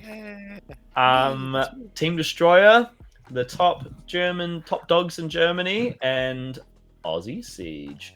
So allow me to copy paste these dudes. So I'm just going to point out the S ranks because I think that's pretty cool rank to grab. So we have Reaper, Jonas, Marcus, David, Domi, our S tier, and Lenny, who, if I'm not mistaken, played for 6th Sense at Sweenets, I'm pretty sure. That's from what I remember. I could be mistaken. If I am, I'm terribly sorry. Where are you? Oh, there you are. I was looking for the red God tier, the one God tier ranked player of the tournament. No pressure, bro. Mega Friends. My Mega Friends is what I call them to when people ask me. I say my Mega Friends. I love you guys very much. But we have Heiki and Elku sitting there with their S tiers, Hacker, G tier for good boy, and Minerva and Kepsi with the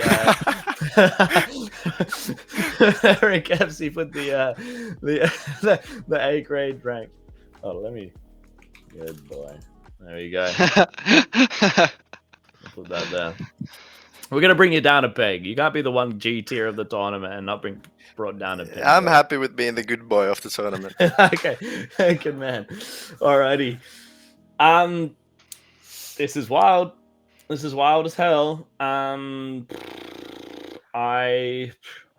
not going to talk about Aussie Siege anymore because I've glazed the absolute hell out of them.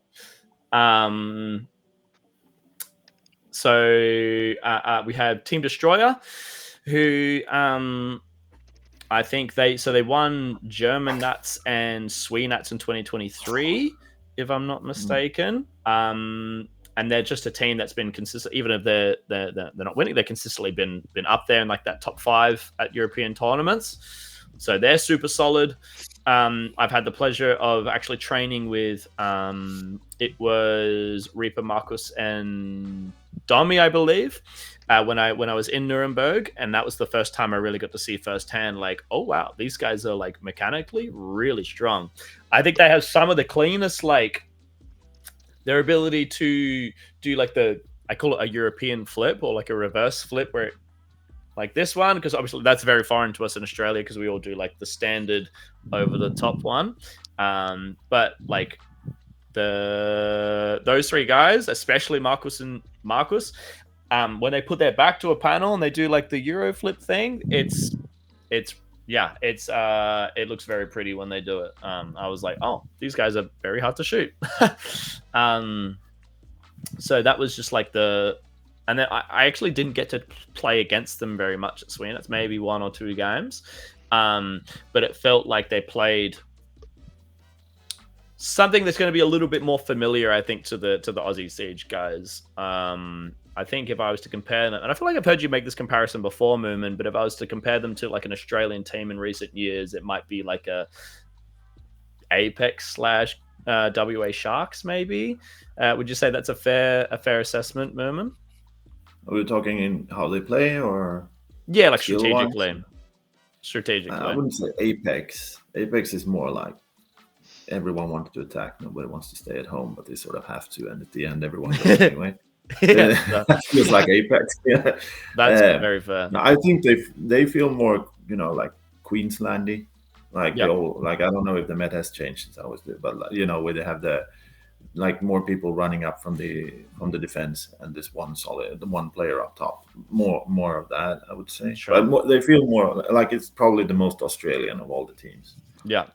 In terms of how they play. That is why I think this particular grand final, Australia could win this one. If it's Uprising instead of Team Destroyer, it gets much harder for. It's very different for Aussie Siege. Yeah, totally different. For sure. And then the Mega Friends guys, more glaze incoming. But I think Mega Friends, it felt to me, played like the most different to everyone else, and the fact they were able to, like, coming from Australia, where if you're not trying to do what all of the top teams are doing, you're probably getting fucked. And if you're just like not as good at doing it, then you're just like, all right, see ya. That's 4th place for you. But I really appreciate the Mega Friends guys. Like, of all the teams I played, they, like, especially within the top teams when I went to Sweenets, they felt the most different. And the fact that they're able to still dominate and do extremely well is really, really cool and really, really impressive. Hacker, again, you're another player that I like whenever I think of you playing, I think of your like aggressive walking with like one hand on the phaser, walking towards people and then just like shitting on people. And I think it's like it's just such a like a cool like visual. Like people know me, like I'm quite granted I'm becoming much less so now that I've moved to Queensland, but like historically I've been a very like flamboyant player, like big moves and like really cool looking stuff. And the way you play, like, to my eyes, it's just very visually stimulating. It's awesome. It's so funny. Just the, Mumin rocks up, not Mumin, Hacker rocks up your base like, like he's got like such an aggressive walk to him. But it obviously works because you're the one G tier of the tournament, so you're a fucking weapon. And then Elku, she has some like I've seen her in action, and obviously she got like fourth in solos at Worlds, right? She almost knocked you out, Runt, right? That was like really Yeah. close. It was like one tag or something. Yeah, it was second, third, and fourth were all real close. Yeah. Yeah, so I think that to me at Worlds with like all of the really, really, really strong like Australasian players there, her making the top 5 in solos just speaks volumes, really. She's obviously like an insane player. She also has some crazy Jedi mind trick, which I don't know if she's tried too much on anyone else. I don't know if Hacker's laughing. I don't know if she's maybe said something, but it's happened twice now. Once at Worlds, once at Sweenats, where I've gone to shoot her and she's gone, Holmes, no. And then my shot just like has missed. It's just straight up missed, and then she shoots me, and I'm like, "This is crazy." So I don't know if she's able to replicate that. That's some crazy superpower. But that's just like my most distinct memory of Elku. And then Minerva and Keps. Like Minerva is, if I'm not mistaken, Minerva is the one player that I remember seeing that plays with the phaser flip like outwards. Like the screen plastics outwards, is that right? Yeah. Yeah, I think that's again like in on the Australasian settings that would like make zero sense because of the fact we don't have stuns. Like the consequence of getting shot in the phaser is so high on Aussie settings. But yeah, I thought it was really cool the way that like she plays in such a unique way, and she's able to still get like really insane like results. I think it's super cool. Anytime, I don't know, I'm a massive people playing their own way, I think is awesome because so many players, especially a lot of the most dominant players in Australia, like they play very similarly. So to be able to see people play differently and make it work at the highest level, I think is like really refreshing. So I love seeing that. And her, like, she's probably the most nonchalant player I've ever seen in my life. This is Minerva, all right? I did a hacker impression. This is my Minerva impression. She goes, you know, she's just talking shit the whole time. She goes, "Oh, there's one over there. Whoa!" And she's got like one hand on the phaser, just like looking around.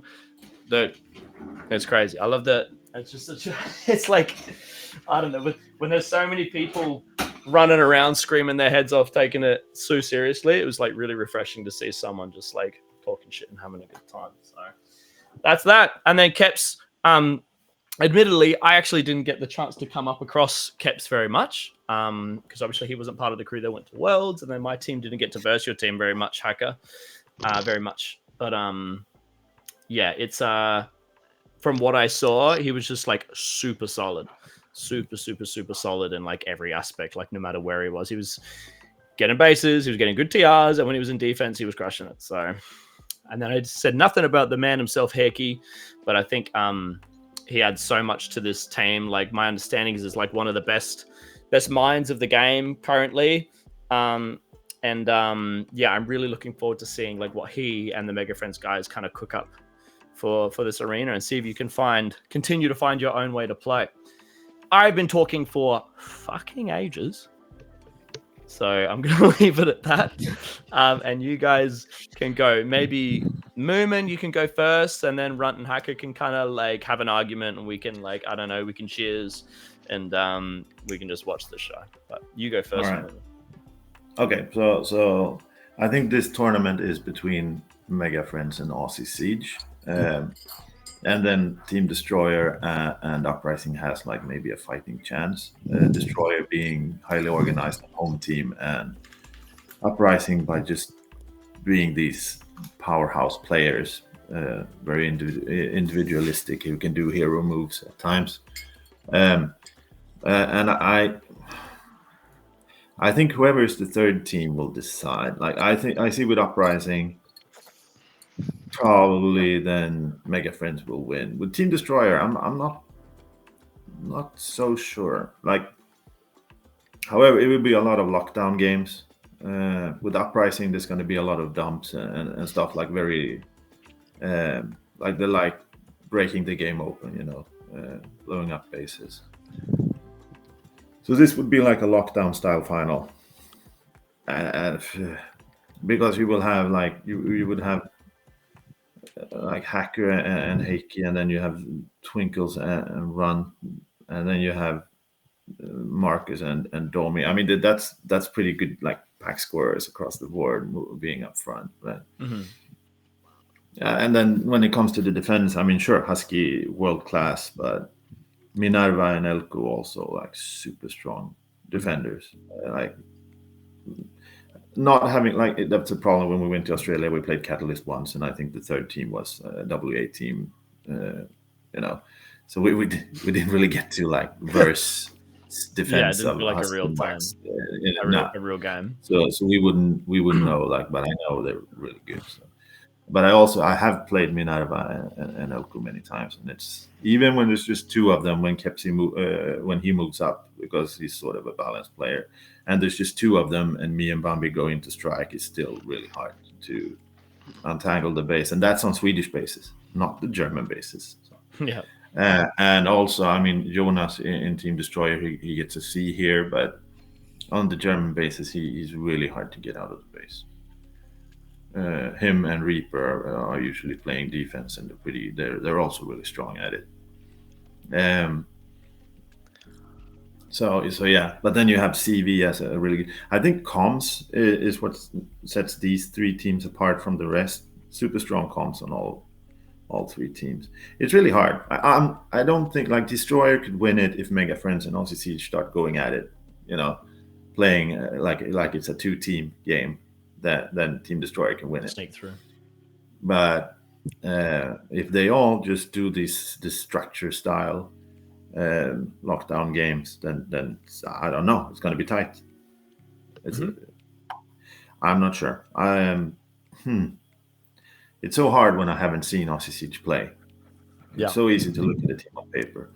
And historically, I mean, this is a much stronger team than the other Aussie teams that has been in Europe. Like we had the Rangers, and we had True Blue, and we had the one in Belfort. Like this is by far the strongest team that's ever been to Europe from yes, and I think like a long shot.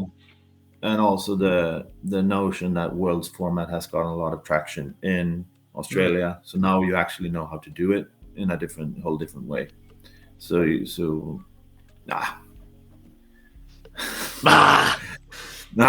hard. Yeah, no, it's really hard to choose. Okay, so Team Destroyer third, Aussie Siege second, and Mega Friends first. All right. Because Mega Friends, I've been like not really nice to Mega Friends over the years, but Good I would say what I saw in Swedish Nats, that was actually they didn't really play to their full potential, and they still won quite easy. So I think my money's on Mega Friends. Mm-hmm. Runt and Hacker, time to get at each other. Who wants to go first? I'm just gonna leave the floor open to you guys. I mean, I'll just say that like every time the bases, the more lockdown there is, the better I think it is for us.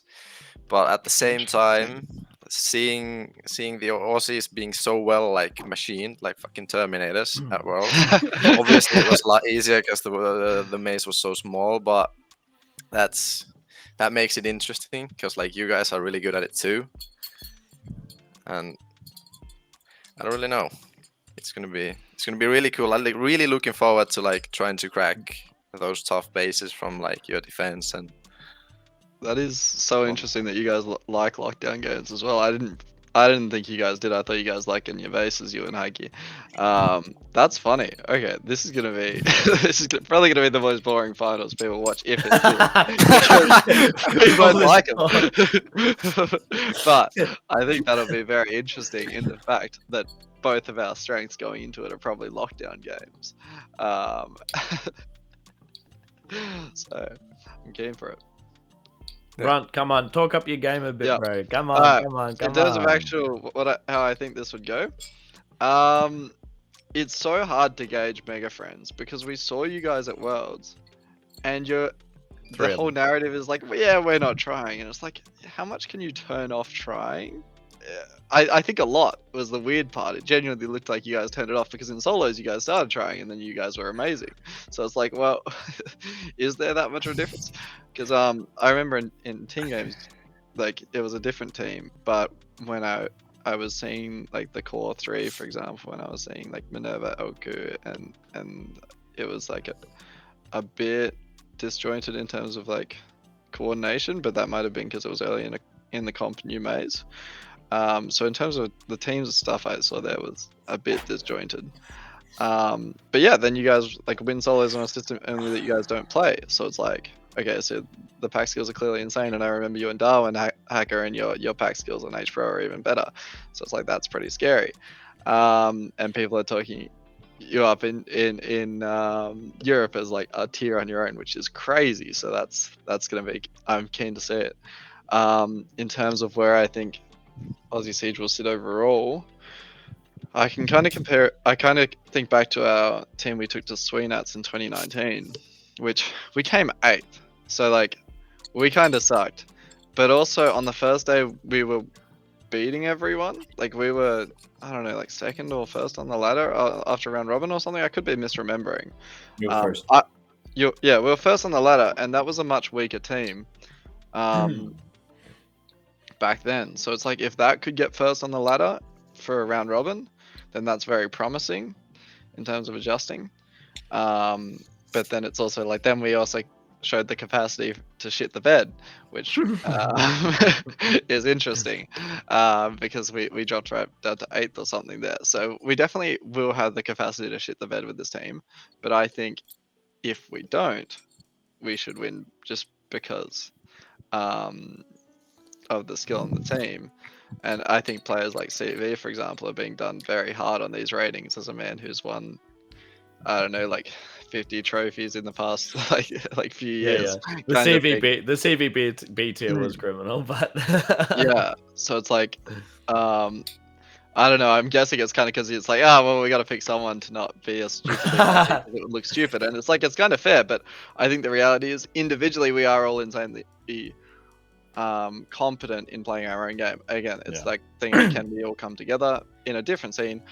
I think these players, in comparison to the ones we took to Aussie Rangers, every player can kind of, even if we do just play our own games and we are dysfunctional, which I don't think we will be, everybody is so good at playing their own games that I think we'll be in a much better place than that team was, because I remember that team, it was like everyone was a bit more dependent on one another, whereas when you just take these players like Husky and Wax, who, I don't know, like Husky got kicked out of the base at Worlds and he was like the best door defender at Worlds, so it's like, you know, they're gonna be insane wherever you put them. So that's why I back our team, is that capacity. And I think in terms of organizing this team, I'm looking forward to play everyone to their strengths, and I'm gonna have a lot of fun shuffling these guys around.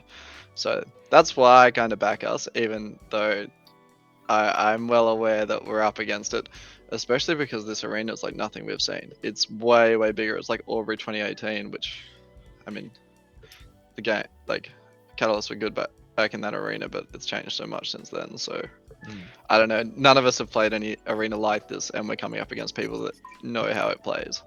So I don't think I'm fully confident out in us winning, but I would predict us first based on paper. And Hacker, what's your so if Runt's putting, I'm guessing, first for Aussie Siege, second for Mega Friends, third for Team Destroyer, what's yours, Hacker? I'm guessing. I could guess. Yeah, you could probably guess. It's just it's the first and the second, and that's my prediction. Well, okay, so if we head to our sheet, so I think we unanimously have Team Destroyer in third. I don't know. This it's gonna backfire on me, but I'm just saying, I am always fearful of the factor I've never seen before. So I am very fearful of what I've seen from Team Destroyer with their full lineup and Uprising with their full lineup, because I haven't seen them play. I've only seen them on the cameras, and up against Mega Friends, they've gone pretty well against you guys with weaker teams than this. And I think like last German Nats, they won against you guys, right? Last German Nats? Yeah. Or like the 2023 one. Was it last German Nats? Was that was the Fedakin Mega Friends? Oh, that era. What the? When had fun. When was it the German team like won like 3 in a row? Was that 2023? or did that happen? Yeah. Yeah. Okay, that was back then. So recently, you guys are getting the leg up on them then. Yeah. Yeah. Okay. No, that's fair. Yeah, for sure. Because like yeah. TD has like for me they've had a bit of a downfall in like the last Really? year. Like their performance in every single competition has suddenly gone down a bit, which I don't quite get. It's a bit weird. I don't know why, but It's because we know what they're doing every game. well, yeah. Everyone does the same thing. A lot of the teams do the same thing, Mumin. Yeah, but when you like when Team Destroyer came in and they did their thing with uh, the defense pushing up, doing these quick attacks, getting these Yeah. early bases. It took some time. Like it takes a tournament or two to adjust to it and counter it. Yeah. That's will be the same with Aussie Siege. Like we show up, they will have their game, and then either it goes like with the Rangers that we learn how to counter it by like halfway through, or we don't. Yeah. Well, I think, gentlemen, we're at a draw. We're at a stalemate because Mumin and Hacker had Mega Friends first, Aussie Siege second, and Team Destroyer third. Runt and I have Aussie Siege first, Mega Friends second, and Team Destroyer in third. So, does anyone or Runt, you got something? I think Mega Friends are the favorite to win this competition, undoubtedly. They've been the strongest team in Europe for so long. They've played the arena. We're coming into it with a team we haven't played with. Amazed that we haven't played that style of game against any of these sort of teams. So I think they are definitely the favorite to win the competition. Ego aside. Ego aside, but what are you making your official prediction, Run? I mean I think we'll win, but I think if we're making predictions, I think they're the favorite, and it would be criminal to like the community to say that we're the favorite to win this comp.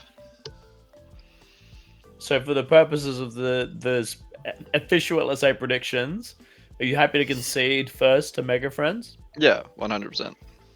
All right. Well, I'm not. Let's have to win. No, amazing. Well, that makes it a lot easier. No, I think I definitely agree with that sentiment from Runt. Like, second and third. Let's go. let's go. The sentiment of Mega Friends, I think, should be the favorites. Like, if there was like betting odds, I think the betting odds would be really slim, but I think there would be like a slight favorite.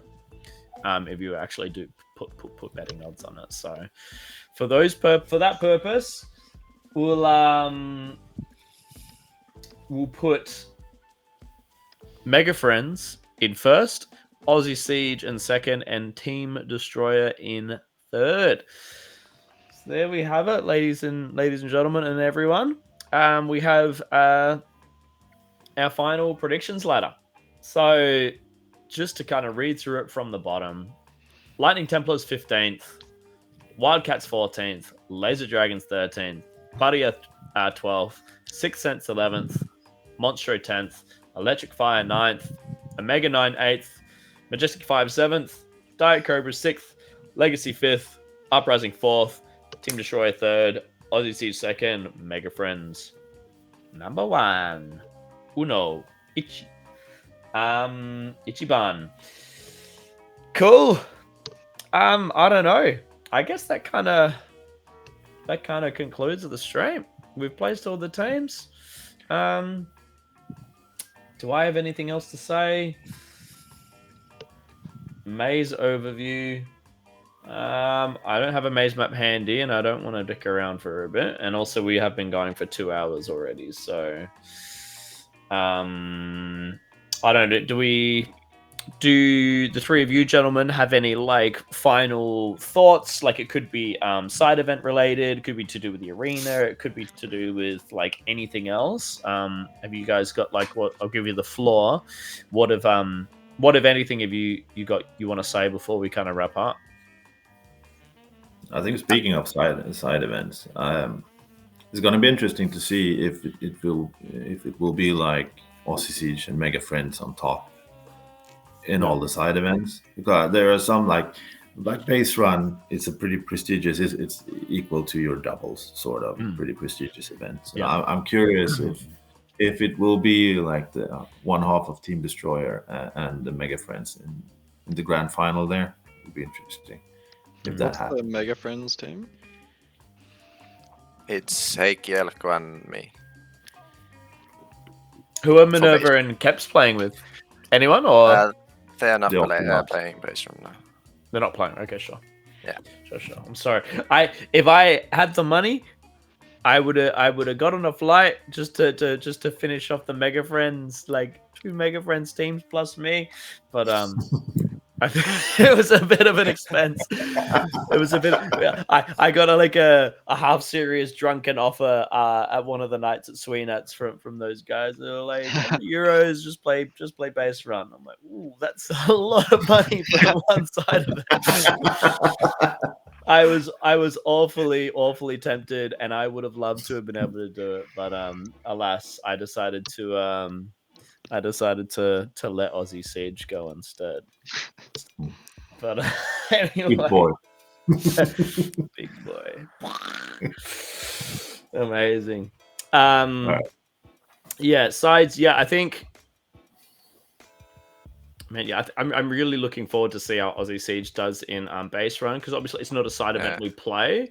But I don't know about I can't speak for Runt, but I know in Queensland a lot of the training that we do. I say we. I'm now a Queenslander, guys. A lot of the training that we do is, it may as well be base run. Like lots of 3v3s that are base, lots of like 3v2v2s. Sometimes 4v4s, 5v5s. Like it's something that Wax and Husky, I can speak for, are going to be extremely familiar with. Obviously, the point scoring is different, but just in terms of the flow of how it plays, I guess is it's, even though it's not an Australian format, it's going to be like, oh, this is just like what we do for training. Run, like, what do you guys in Hobart do a lot of that kind of training, or do you actually play base run? We play base run. Like that's we don't have that high numbers. We have like 9-10 people, so we play base run as training. Yeah. I think the key part though is that we don't have the bases or the Age Pro, which Age Pro makes more of a difference probably in base run than anything, because that's how lockable the bases are. True, I guess, and yeah, that is the grain of salt as well. Is like in Queensland, they're playing pretty much base run, but it is on Aussie settings, so 2 shots a second, no trigger lockout. So, and I think second deck is going to hurt those guys a lot. They haven't been training it. They're going to rock up and they can't count to 7, and it's going to hurt us. It's going to hurt us so bad. Yeah. What happened to Aussie Siege? Can't count to 7, you get denied a shit done. Yeah, I will admit that is like the 7-second deac is something for me. It felt like it kind of only took me like one day to get used to. So I'm optimistic that Husky and Wax will adjust to it really quickly. Like I did so much of like, you do think like you're going to activate soon. You're going to like pretend that you're standing in the open and you like last second take a panel or something. I did that 1 second late every single time on the first day. I just look like an absolute knob. Like I'm not even looking at them. I just get shot in the back. But I feel like they'll adjust quickly. Yeah, I think what might throw Wax a bit is the intensity of base run scheduling. It's usually like games. It's really frustrating. Like it really wears you down, the base run schedule. That's intense. It always does. Sure. Sure. Yeah, I get. Well, what are the other? Oh, no, you go, Hacker. Base run is on 6-second deac. Oh, that's interesting.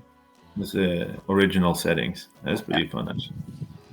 That's very interesting. What are the other side events? So there's base run, there's the main format, but what else is there at Euros? There's triples, which is sort of like your doubles. Oh, it is like Worlds, triples. Okay, sure. And I think it's 8 teams in. And then it's Elim, 4-team Elim. And 8 teams is crazy for 3 at a time. That's it's a lot of players. That's so many to make. That's interesting. And then we have the solos, and it's going to be standard solos. Is Solos gonna have like 25 players in the final again? Because in 2023 they had 25 people in the solo finals. That was Let me see. I'll open the grid. not fun.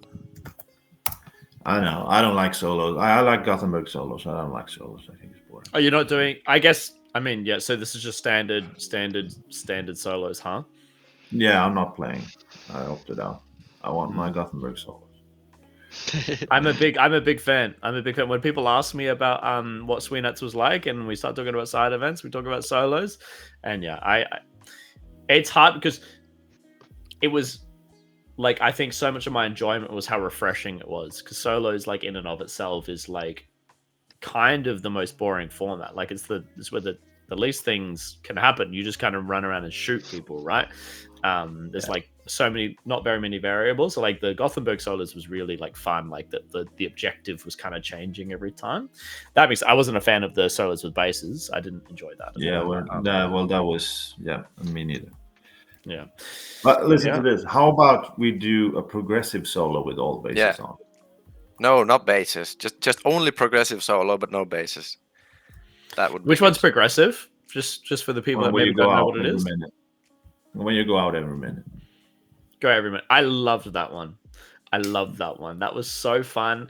The anxiety, because especially with the arena announcements, you're like, the next player will be eliminated in 10, 9. You're like, fuck, I've gone on a bit of a dry run, boys. That one would be so much more fun than regular solos. Yeah, it was awesome. 15, Hacker. Oh, that's good. 15. What's 15? Sorry. Oh, it's 15 solo players. And okay. Solo. That's pretty empty. Interesting. It's gonna be pretty empty. Yeah, because I feel like if the arena is like kind of similar to like an Albury 2018, like there was probably 22 people in that arena when we did it in Australia. So that's I think it's because of the survey replies from last time. Like we should actually in solo amount of players in solo should not be like the same always. It should change depending on the arena. But we had, I think in the survey we got after last Euros, people thought there was too many players in the arena on solos. We reduced it, and now we got a big arena, so now people. Yeah, sure. Sure. That's funny. Something like that. I'm not sure. I think that's all of the events actually. Yeah, I'm looking for like Elim will be our strong suit because Swedes are usually pretty like Elim is sort of our thing historically. We don't play it as much as we used to do. But we do like it. Yeah. Amazing. Well, that's kind of everything I had to say. Does anyone have any, like I said, like any last messages they want to put out there or anything they want to highlight or whatever? All good. No? All good. Nothing from Mumin? Excited. This conflict's insane. Again, like 10th place was even like really, really strong teams that can take games off high teams. Like it's gonna be good. Yeah, I think it's gonna be one of, I don't know, it's shaping up like if everything goes well, like scheduling wise, equipment wise, the arena, like the teams and players that we have at this tournament, it's shaping up to be like one of the like just dopest tournaments ever. So I'm really looking forward. I guilty. I actually don't enjoy watching laser tag. I just can't bring myself to do it. Maybe that's just like a lot of FOMO. Like if I'm not there, it's like FOMO. I'm like, fuck, I just want to be there, and that just makes me sad. So I just don't watch it. I don't enjoy watching laser tag, but I think of all the tournaments, this is actually one I'm going to be tuning in for, because I'm especially going to be rooting for my boys Electric Fire, my mega friends, and the Aussie Siege boys. Yeah, the boys. That's my closing statement. Did him dirty. Yeah, that's for Mumin. No, of course. Okay, I'm sorry. And jeez, that's awkward. And you as well, Mumin. I love you. Thank you. Yeah, I love you too. Yeah, there we go. That's what I want to hear. That's in my top 3 Mumin moments. Was him telling me he loves me in a base in US Nats. That was very wholesome. Cool. Fuck. Amazing. Obviously, I'm going to be going for you guys as well. My butt buddy, Jay Hong. I've never had my ass cheeks pressed against another person as much as I did with Jay Hong in these US Nats bases. So obviously, I'm going for him and my boy Mumin. Jeez. Come on, cut me some slack. I'm running a stream here, okay? Sometimes things slip my brain, all right? It slips off. It's a smooth surface in here. Things like whoosh, they come sliding right off. I don't know. Awkward goodbye. Yeah. Thank you. Bye.